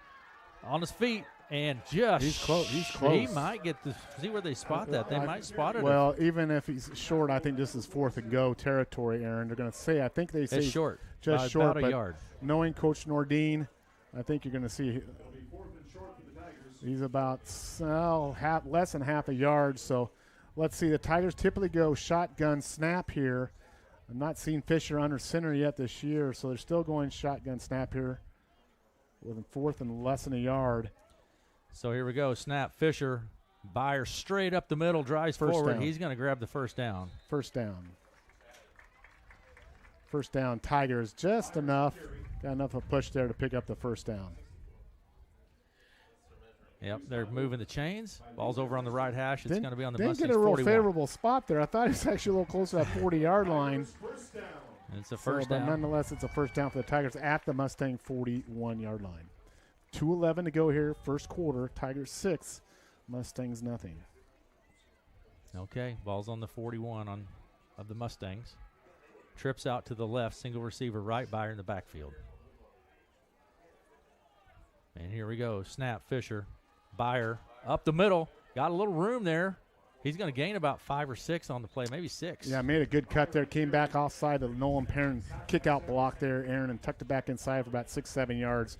So we'll give him 7 on that. So second and 3, Tigers down to the Mustang 35-yard line. And Tigers, to this point in the game, has really controlled the clock and the ball. Minute and a half to play in the first, 6-0. It's second and about 4. Red Oak with the lead.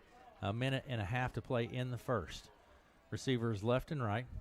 Byer in the backfield. Snap to Fisher. Hands it to Byer. Around to the left side this time. Byer just kind of falls forward. Close to that first down. He's about a yard or 2 short of the first down. Yeah. It's going to be 3rd and about 2. Running behind Bennett. Johnson over there to center. And he'll be just about a yard short. 3rd down here. And the Tigers just doing what we talked about, trying to have some sustained drives. But those sustained drives need to produce points if you're a Tiger fan. 55 seconds and counting. Trips out to the left. Byer in the backfield. Single receiver right. Here we go. Snap. Pass out to the left side. Intercepted. And it's going to be a lot of room to the 40. He's gone. To the 35. Aaron. To the 10. And pushed out a play at about the 5. Big interception there. Yeah, the pass just wasn't there, Aaron. Picked off by the Mustangs, and he goes. Martin? I could not see the number, Aaron, but he turned it all the way back down. A big, huge play for the Mustangs. Tigers are going in a good direction. Big play there for the Mustangs. Could not see the number on the young man. I think it was Xavier Martin. Possibly, yeah. We'll have to try to get clarification. But nonetheless, the Mustangs set up now to tie this game as they're on the Tiger 4-yard line. So here we go. 33 seconds to play in the first. Big interception. Those are big plays that turn momentum. Tigers had all the momentum, and Mustangs with a chance right here to tie it up. Inside the 5 balls, spotted on the 4 over on the right hash. Here we go. So see if the Tigers can make a stand, and Mustangs see if they can punch this in here. Okay. Here we go. A little different look here. Mustangs kind of going power formation here, Aaron. You got Spangler takes the snap with flag on the play. It's got to be something, I'm thinking, on the Mustangs. There's a penalty marker down on the field. Delay of game. Delay of game. Yeah. Be a 5-yard mark also. I'll push it back to about we'll mark it back to about the 9-yard line. So it'll be 1st and goal from the 9 for the Mustangs. 32 seconds on the clock in the first. Yeah, Matt, that's the kind of thing that can swing momentum. It does. I mean, Red Oak has controlled the game for the most part, but a key play like that is what it takes. You've got to be able to sustain those, and Mustangs are in the right place at the right time, and they have a chance here to tie it up. Here we go. Got receivers both left and right. Dickerson in the backfield. Spangler at quarterback. Takes the snap. Spangler keeps it straight up the middle, drives forward. Down about to 4, maybe to 5. We'll see here. It'll be 2nd and goal. The clock's running here. We'll see if the Mustangs want to run another play before this quarter ends here. Looks like they're 19 seconds and counting. 15 seconds. They may. I think they're gonna. They may take this down and get it in the second quarter here. Looks like that's what's going to happen. That is what is going to happen. Yep, they're going to take it. They let the clock run out. That's going to do it for the first quarter. Red Oak leads 6-0, and we will take that break and be back with the second quarter right after this. Across Nebraska and southwest Iowa, too many people are living with pain, but they avoid seeking orthopedic care. If only they'd ask themselves one question: what's the best that could happen? At Ortho Nebraska, we make care as easy and comfortable as possible. You can be seen today without a referral, and the majority of patients don't require surgery.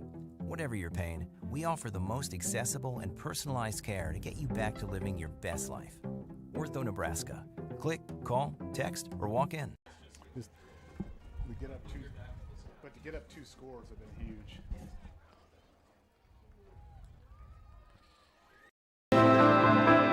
Just as your local State Farm agent teams combine good neighbor service with surprisingly great rates, you can combine your home and auto. And guess what you get? That's right, good neighbor service with surprisingly great rates. This is your local State Farm agent, Dave Carball, and we promise to deliver the service you deserve at the price you want. My State Farm team will help you mix and match things perfectly. Call us today at 712-623-5639 for your surprisingly great rates. Like a good neighbor, State Farm is there. Let them know you appreciate it, making it possible for us to be here. First quarter, Red Oak comes out on top 6-0, but a big play right at the end of that first quarter, Matt. Yeah, for the Mustangs. Do we have clarification who got the interception for Shenandoah? For Shenandoah. Who? And we're going to swap ends of the field here and get underway. So Xavier Martin, I believe, Matt. Yeah, we're going to credit Martin with that interception. It's on the far side of the field. We did not have a good vantage point of it, but good play by that young man, and he's put his team in position here to tie this ball game up. Certainly. Second and goal here for the Tigers. The Mustangs at the Tiger 5-yard line. You're going to see probably Spangler here. I think they're going wide left. Look for something Spangler up the middle here. Yep, Spangler. Spread them out. Spread nothing in the backfield here. Dickerson to the right. Snap, Spangler. Yeah, there you go. He's going to keep it straight up the middle. Good play call. And he's in, I think. Touchdown, Mustangs. Touchdown, Mustangs. Yeah, spread them out and go up the middle. Good call there by the Mustangs. Spangler on a 5-yard run, and that ties the game up. With 11:54 to play in the half, we're tied up at 6. Off of that short little run there by Spangler. Now they'll go for an extra point here with Mr. Swickle. He's got a good leg. And the dependable kicker, so that's a big advantage when you have a kicker who's fairly dependable. Seth Zwickel. Good snap, good hold. Kick is up, and I believe it's good. It's good from here, and it is. And there you go. Actually, Matt, that kick was by Seth Zwickel. That's what we said. Yeah, that's what we said. We're going to take a break. It's 7-6. We'll be back after this.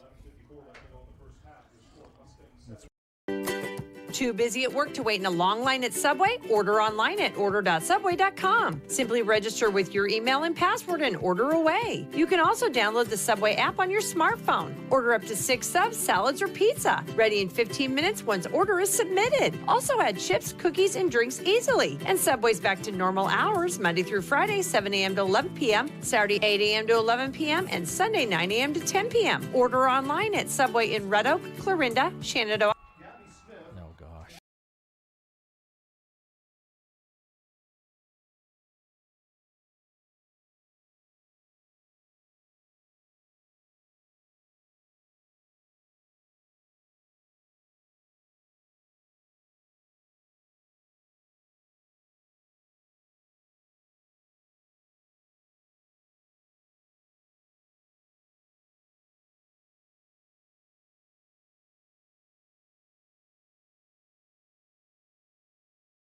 Hey, Matt, the Mustangs are going to kick off here to the Tigers. And yeah, Mr. Zwickel has a pretty good leg here. Let's see if he gets a pretty deep kickoff here. Seth Zwickel. And for the Mustangs, try to keep the Tigers pinned down here on this field position on this kickoff.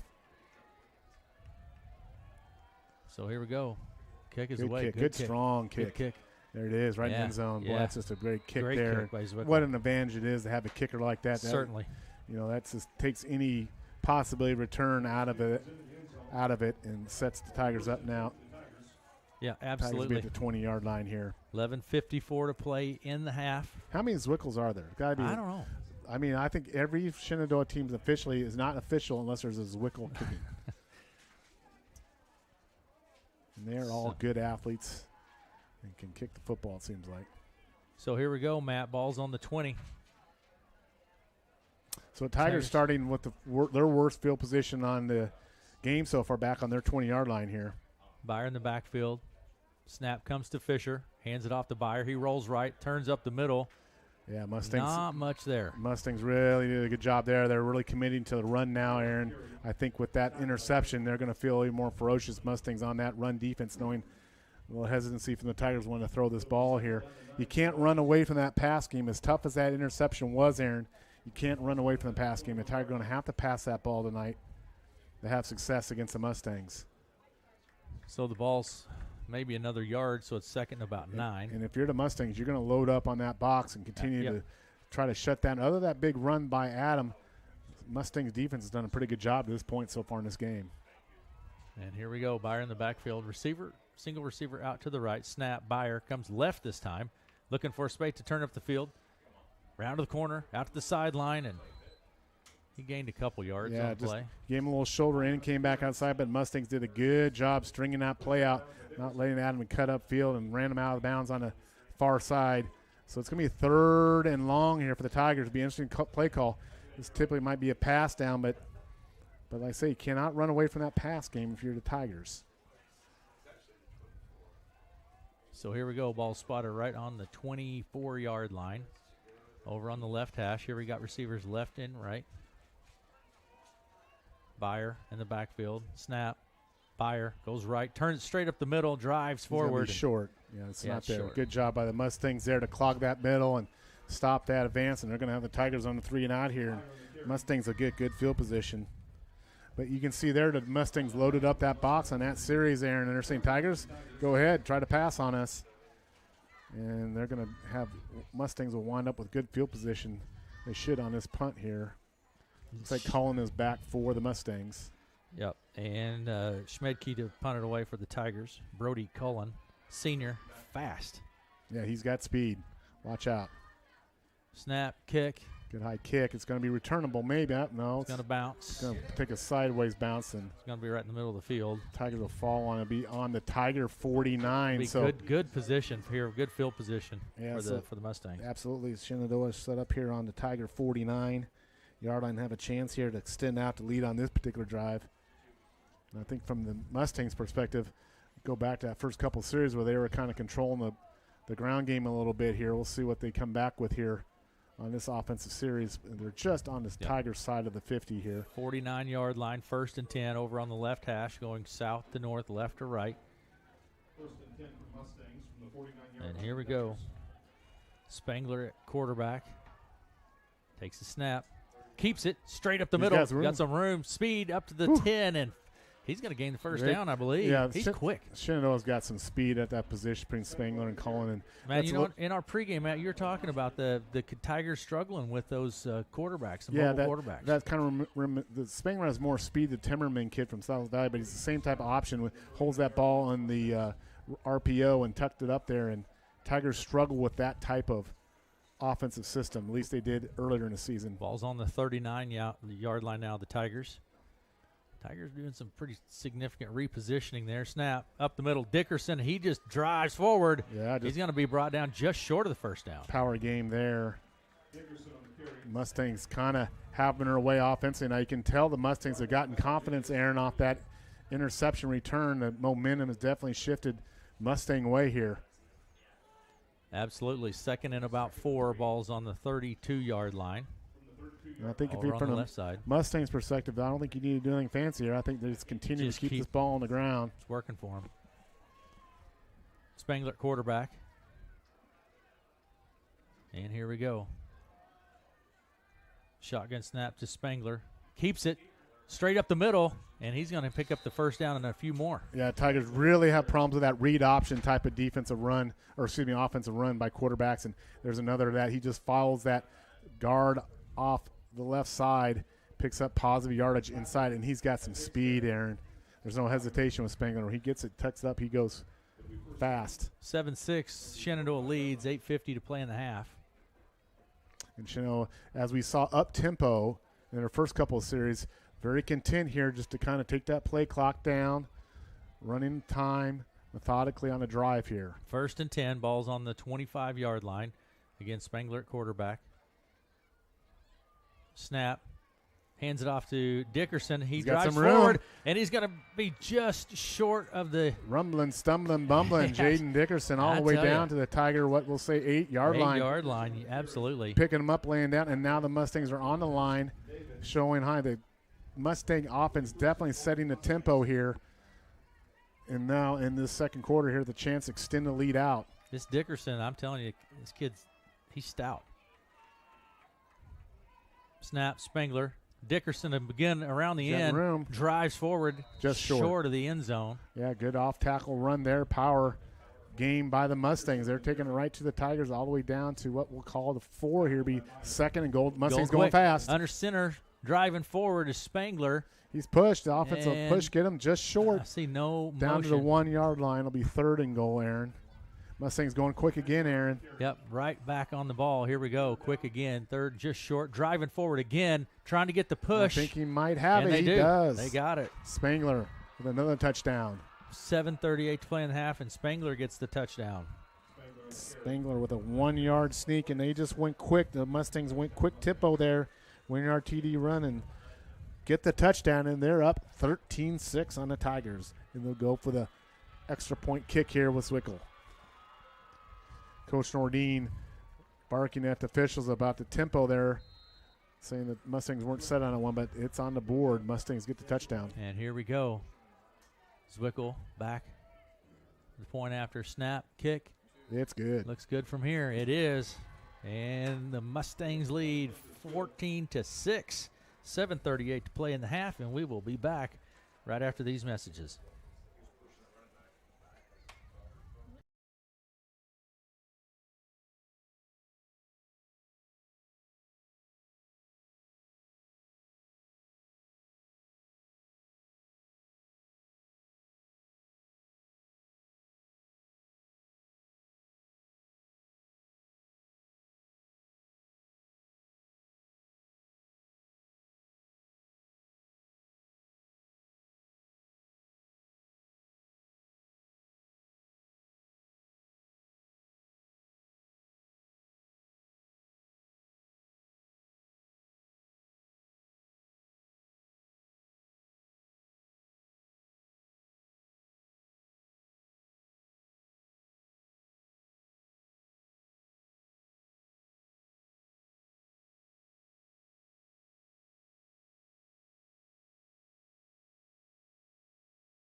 Field, Shenandoah leads over Red Oak 14-6 with 7:38 to play here in the half.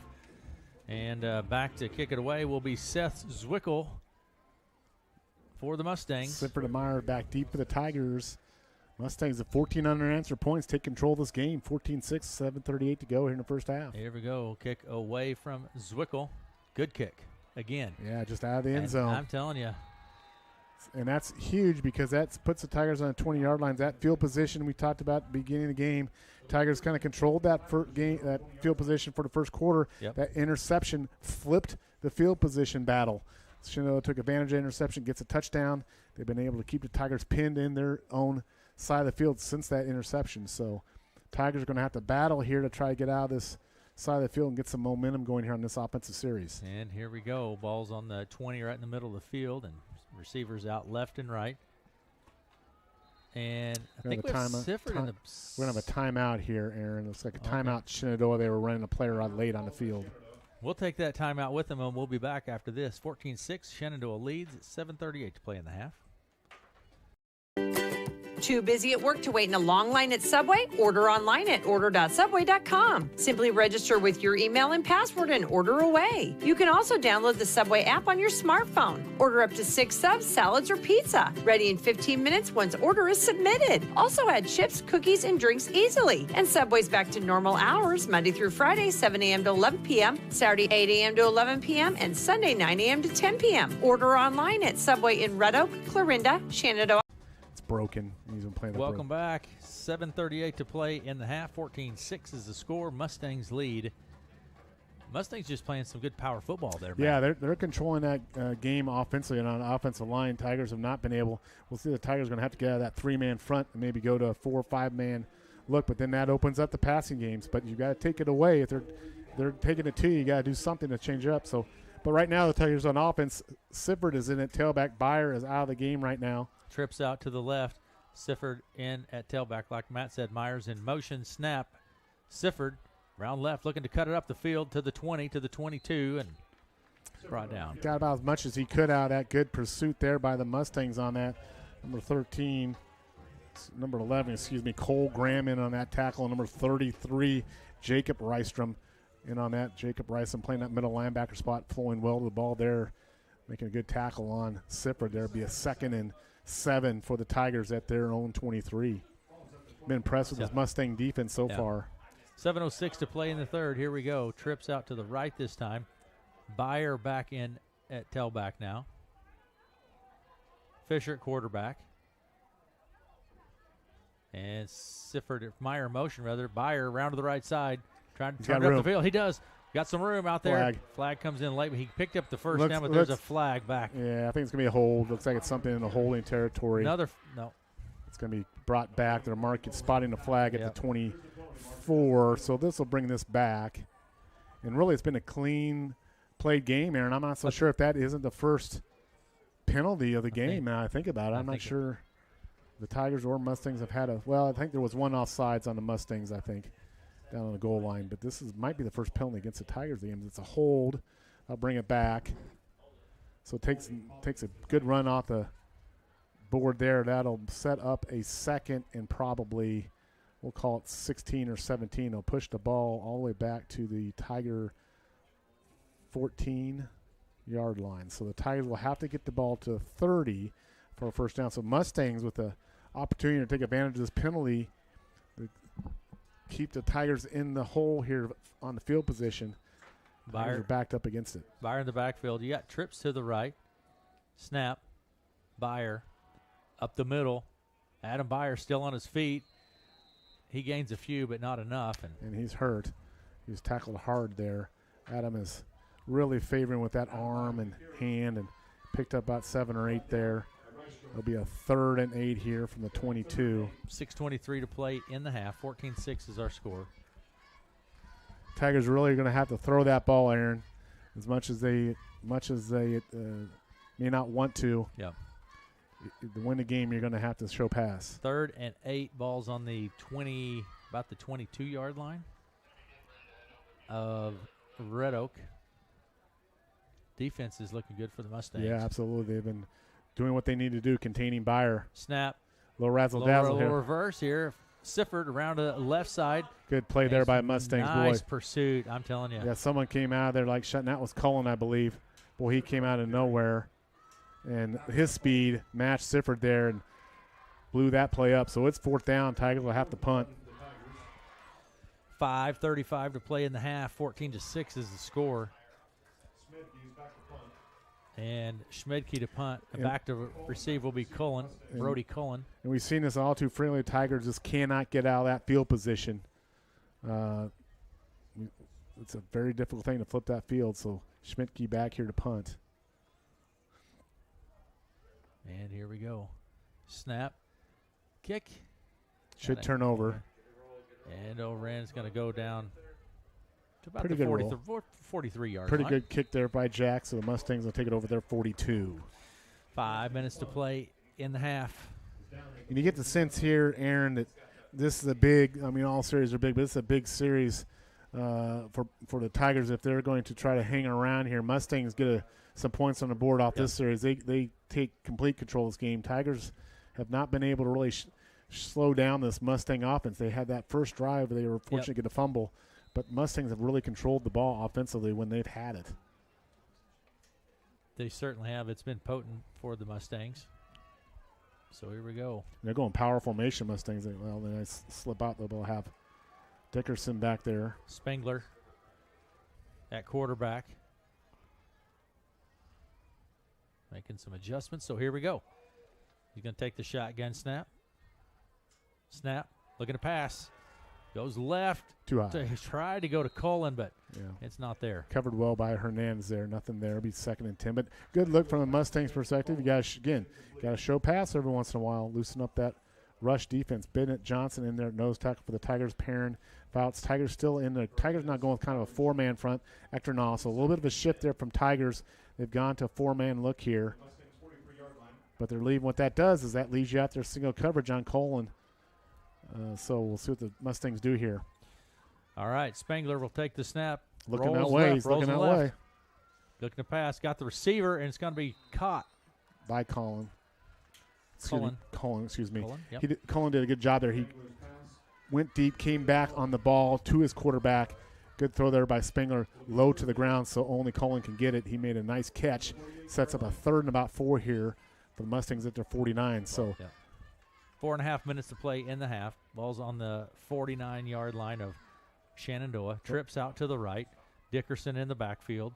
Spangler at quarterback. Shotgun snap to Spangler. Looking to pass. Going left. Cullen brings it down for the first down up to about the 40-yard line of the Tigers. Nice little pass play there. Just a little slant in and right on the spot with a throw. Good catch, good pass. Mustangs in business at the Tigers' 41-yard line. So here we go. Get the chains moved. Get everyone set. Here we go. Time for football. 4 minutes to play in the half. You almost get the sense that Tigers going to have to change it up defensively here a little bit, start taking some chances because blitzing a little bit more, run blitz or something here to try to. Snap Spangler. Dickerson straight up the middle. He's got some room. He's gone. Dickerson to the 20, to the 10, and he's into the end zone for the touchdown. Dickerson. He's gone. Yeah, absolutely. Nothing but daylight. He broke through the Tiger defense, and this game has gone all Mustangs right now on that 40-yard touchdown run by Jaden Dickerson. 20-6 is the score with 3:50 to play in the half. Yeah, he's a handful. Yeah, he's a good-looking running back. He's tall, he's got good speed, and, boy, he saw that green grass. He took off for the end zone. Great play there by the Mustangs. I was looking for some food reference there, Matt. Typically, there's a food reference. Oh, no. That was just the run to daylight right there. Zwickel, point after. And here we go. Snap. Kick. Looks good. Solid, Matt. 21-6 is our score. Mustangs lead. 3:50 to play in the half, and we will be back after this. Farming isn't just your livelihood, it's your life. No one understands that better than Farm Bureau Financial Services. We offer comprehensive coverage that protects your farm, machinery, livestock, and so much more. You'll get customized coverage on one policy with one premium and one deductible when you need it the most. Contact Farm Bureau agents Bruce Bryant or Jamie Sifford in Red Oak and learn more about smarter insurance for agriculture. Farm Bureau Property and Casualty Insurance Company, Western Agricultural Insurance Company. Some points here before half, but they got to get something.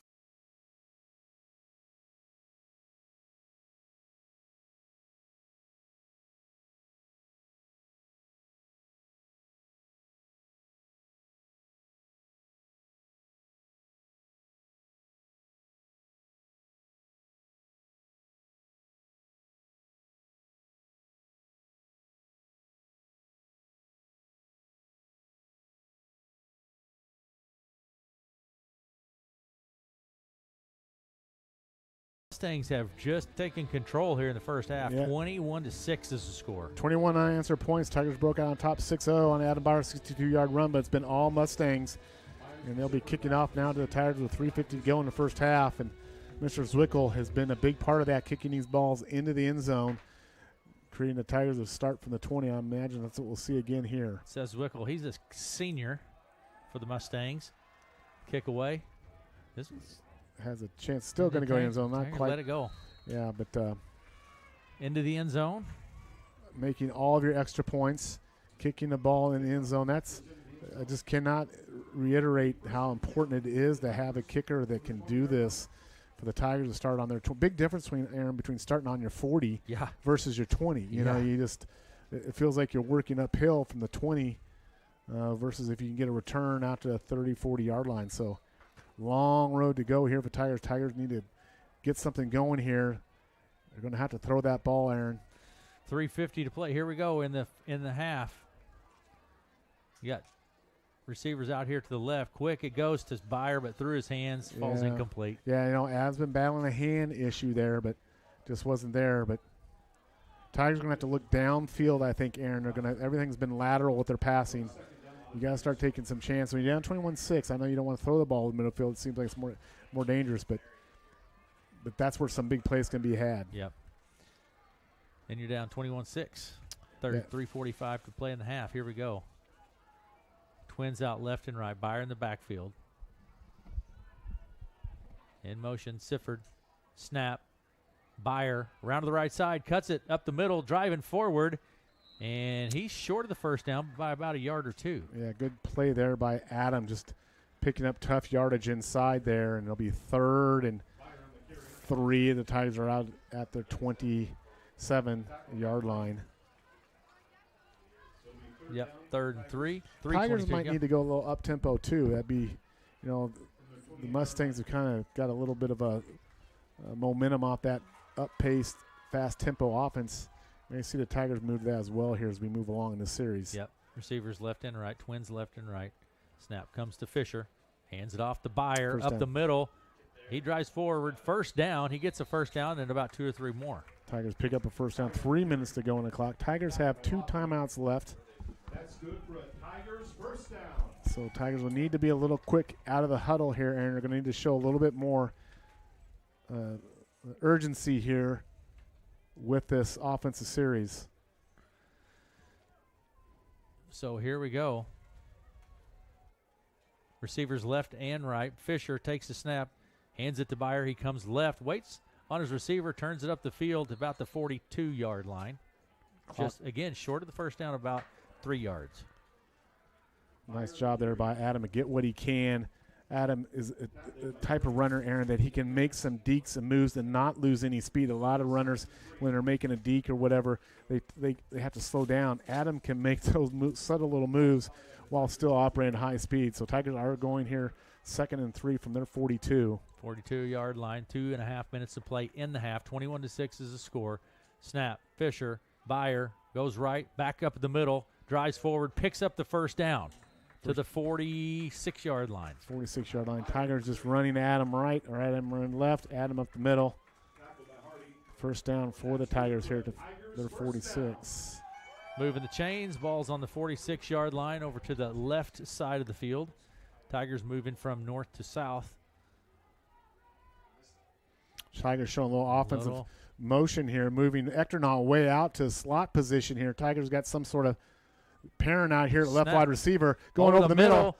There it is. And is brought down. Great catch there by Sifford. He just reeled it in and caught it. And there's that pass over the middle. It's there all day long, Aaron, and he almost dropped it, but he's able to haul it in. So Tigers pick up positive yardage. Got something going here. Yep, ball's on the spot now on the 38-yard line of Shenandoah. Tigers probably going their NASCAR look right now. You got receivers left and right. Snap, Fisher. Hands it off to Byer, straight up the middle. Byer driving forward, and he's going to gain a few yards on the play, about 4 or 5. Tigers 150 to go. They're going to need to get up and get going here as that clock is ticking. Tigers are not a strong field goal kicking team, but you want to try to get 6 here. They do have 2 timeouts left. Yeah, minute 37 and counting. Ball's on the 34-yard line. Snap, Fisher, Byer up the middle, comes left. And good tackle there by number 11 for Shenandoah. Yep, that's Cole Graham. He was able to fight off the stiff arm from Byer and get him down on the ground. Big tackle there. He had some room to roam after that. But it'll be 3rd and 5 here. Tigers trying to go quick at the Shenandoah 33. Twins out left and right. Minute 10. Myers in motion. Snap, Fisher hands it to Byer. Rolls right this time to the wide side of the field, now turns it up, and he gains a couple. Yeah, I think Adam's getting tired, Aaron. He just does. We've seen this a lot in these games. He just does not. He wears down as we get there, and he's slow getting up here, real slow. Good sportsmanship there by Jade Spangler helping him up.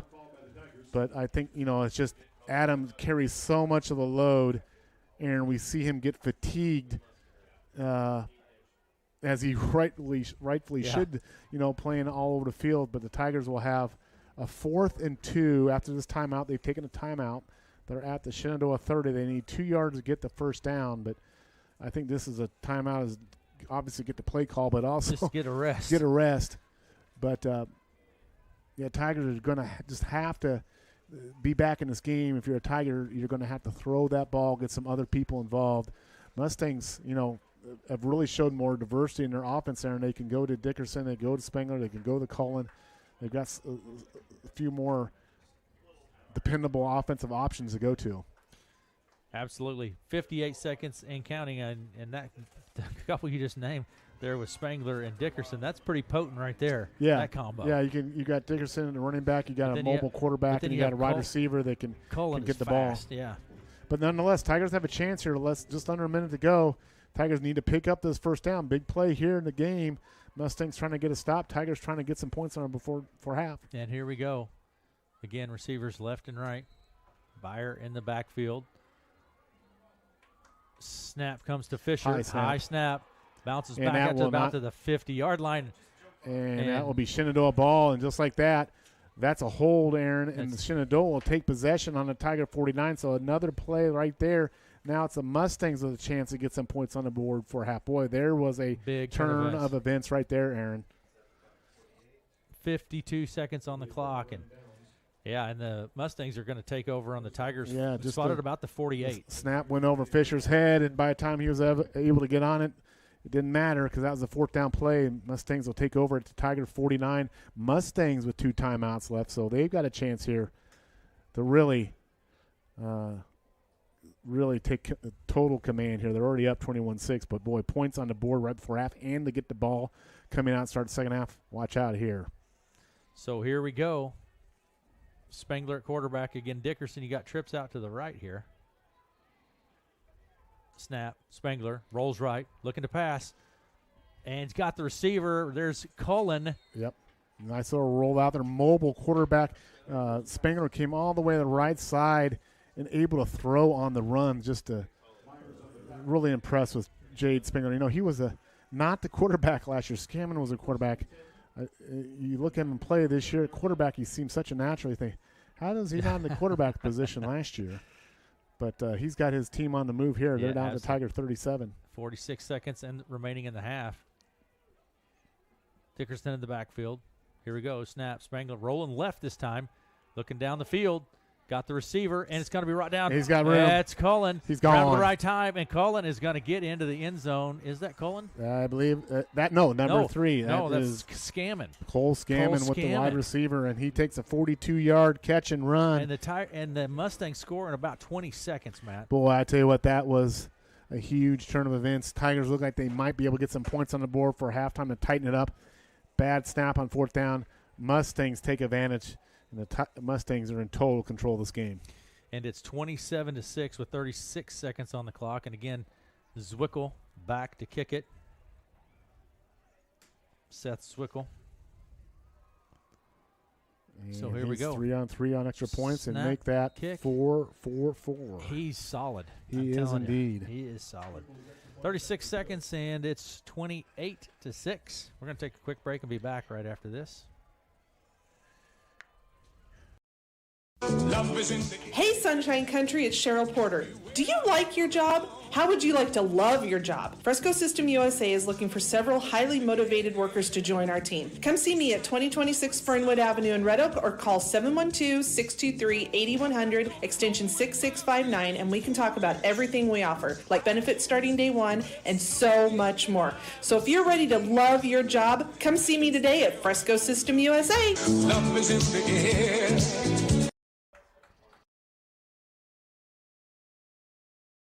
Russ Bend to field, 36 seconds remaining in the half, and it has been all Mustangs. Well, it's somewhat similar to that Trainer game. We saw Red Oak really control that first quarter, against Trainer. Same thing, a big turnover, kind of pops a bubble there, and it's been all Mustangs to this point, 28-6, kind of Trainer deja vu all over again. Zwickel back to kick it away now. Seth Zwickel. We kick it in the end zone, Matt. But, you look at that interception, but there's been many plays since, and you've got to fight through that. You're not going to play always a perfect game, and that's the Mustangs' credit. They have just kept the pressure on. And this is Zwickel again. Yeah, Zwickel kicks it out of the end zone. As much as Spengler and Cullen and Dickerson have been stars, I keep going back to Zwickel. I mean, the kid is just dependable. He can make extra points, kicks the ball out of the end zone. And here we go. Tigers probably should just take a knee and try to get to the halftime here, and they're going to have to come out and try to make a defensive stand because Mustangs will get the ball, too, coming out at halftime. So here we go. 36 seconds remaining. 28-6 is our score, and Red Oak Tigers have the ball. And like I said, after that big run by Beyer to start off, Mustangs have just controlled it. Yeah. Okay, here we go. Beyer in the backfield. Receivers left and right. Fisher at quarterback. Sifford in motion. There's Beyer around to the right. Cuts it back to the middle. Turns it up. Hit hard. Big hit there. Kind of ran in the backside, I think, of a Mustang player there, but went down directly. But not sure who that was a lick, Matt. Yeah, but Tigers are going to kind of try to run another run play here and take this in at halftime. 18 seconds and counting. And Myers in motion. Snap. Beyer straight up the middle Fumble. again. Fumble, I think. I think he was able to keep it, but it's kind of an exchange there with the handoff a little loose. But falls forward, ends up gaining a few yards on the play. Actually, it's the third that'll one. Take it to halftime. That's going to do it for the first half. And Shenandoah leads 28-6 over the Tigers at half. And you are listening to KCSI FM, Villisca, Red Oak, and Stanton, KOAK, Red Oak, and Atlantic. We'll be back. Shenandoah leads 28-6 at half. Stadium 34 in Red Oak, proudly serving delicious food and drinks to all of Sunshine Country. From your favorite craft beer with a burger to a perfectly grilled ribeye steak and a glass of wine. They have a great selection on their menu. Stadium 34 also serves breakfast Saturday and Sunday mornings. And if you need a space for a wedding reception, anniversary party, family reunion, or birthday party, Stadium 34 has the perfect banquet space for a large or small event. Call today to book your party. That's Stadium 34 at the Red Coach Inn on Senate Avenue in Red Oak. Snacks. Your shoes are so distracting. For over 50 years, Heinlein Home Furnishings have served customers in Missouri and Iowa with our large in-stock selection or our custom order program. Our no-pressure sales and delivery team is always available to help you find items that'll make your home look beautiful. With over 80,000 feet of gorgeous furniture and flooring, check out one of our 3 locations today, Maryville, Missouri, or Harlan and Shenandoah, Iowa. Heinlein is here to help our neighbors have beautiful homes. What? No. If Andy's talking, then we'll.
Been to field, halftime, and it's 28-6. Shenandoah leads at half. All right, Mr. Gigstat, what do you see? Well, we're all rushing tonight. We need to get the passing game going, open some things up. But penalties much improved. We've only got one. I got one on Shan. So that's a pretty clean game so far, which is nice. We're leading time of possession 16 minutes to about 10 minutes. But they're 2 for 4 on third downs, and we're 2 of 8. So third down conversions would help us out, but need to get some stuff going besides Adam Beyer. Yeah.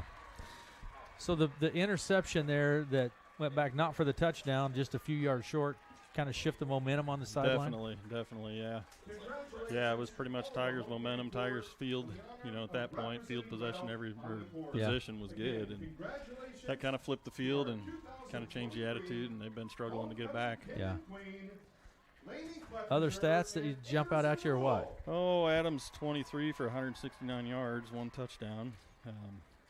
Our passing, we're 2 for 6, 10 yards, so nothing too much there. Shan is 4 for 6, 64 yards in passing. And they got 3 good rushers. Number 31 is 8 for 92 yards, 1 touchdown. Number 1, 10 for 23, 2 TDs. They're 190-some yards. We're 160-some in offense. So we're pretty evenly matched yardage-wise. It's just it's where those yards are at. Yeah, exactly. They flipped the field on us, and it's been short field for them. Certainly. All right. But Shannon looks good. They do look pretty solid, that's for sure. Pretty well coached. They're well disciplined. Yes. And they're making their plays. So. All right. We got to beat them. Very good. Thanks for the stats. You bet. We'll see you after the game. Again, Jeff Gigstad with us.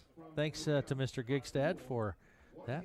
We're going to have our marching band, and we do have now crowned the king and queen. Anderson Rule was crowned king, and Queen Lainey Kleppinger just named, Matt. Wow.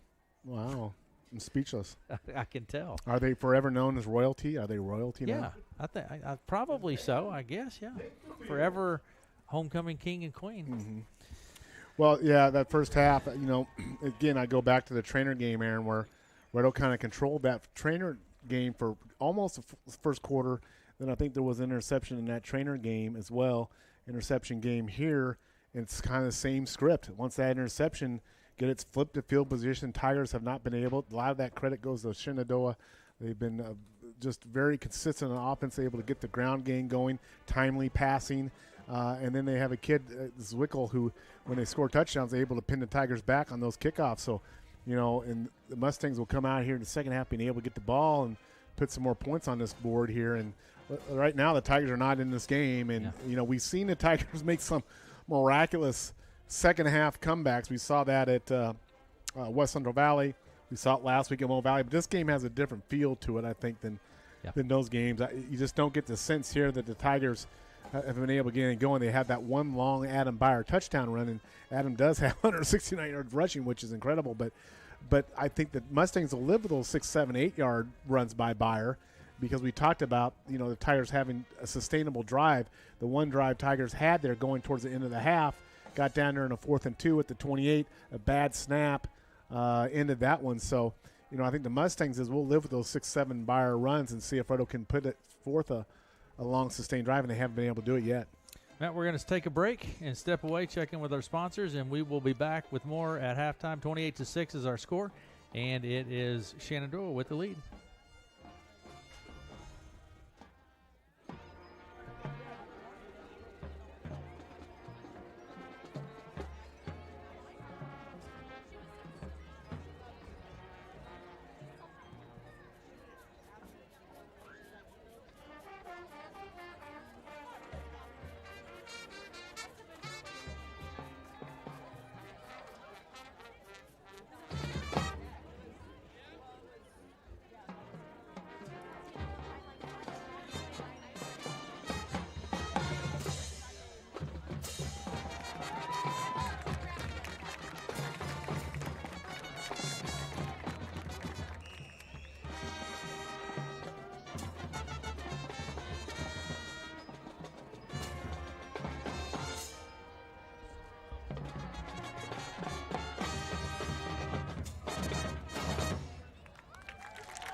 Can you hear me?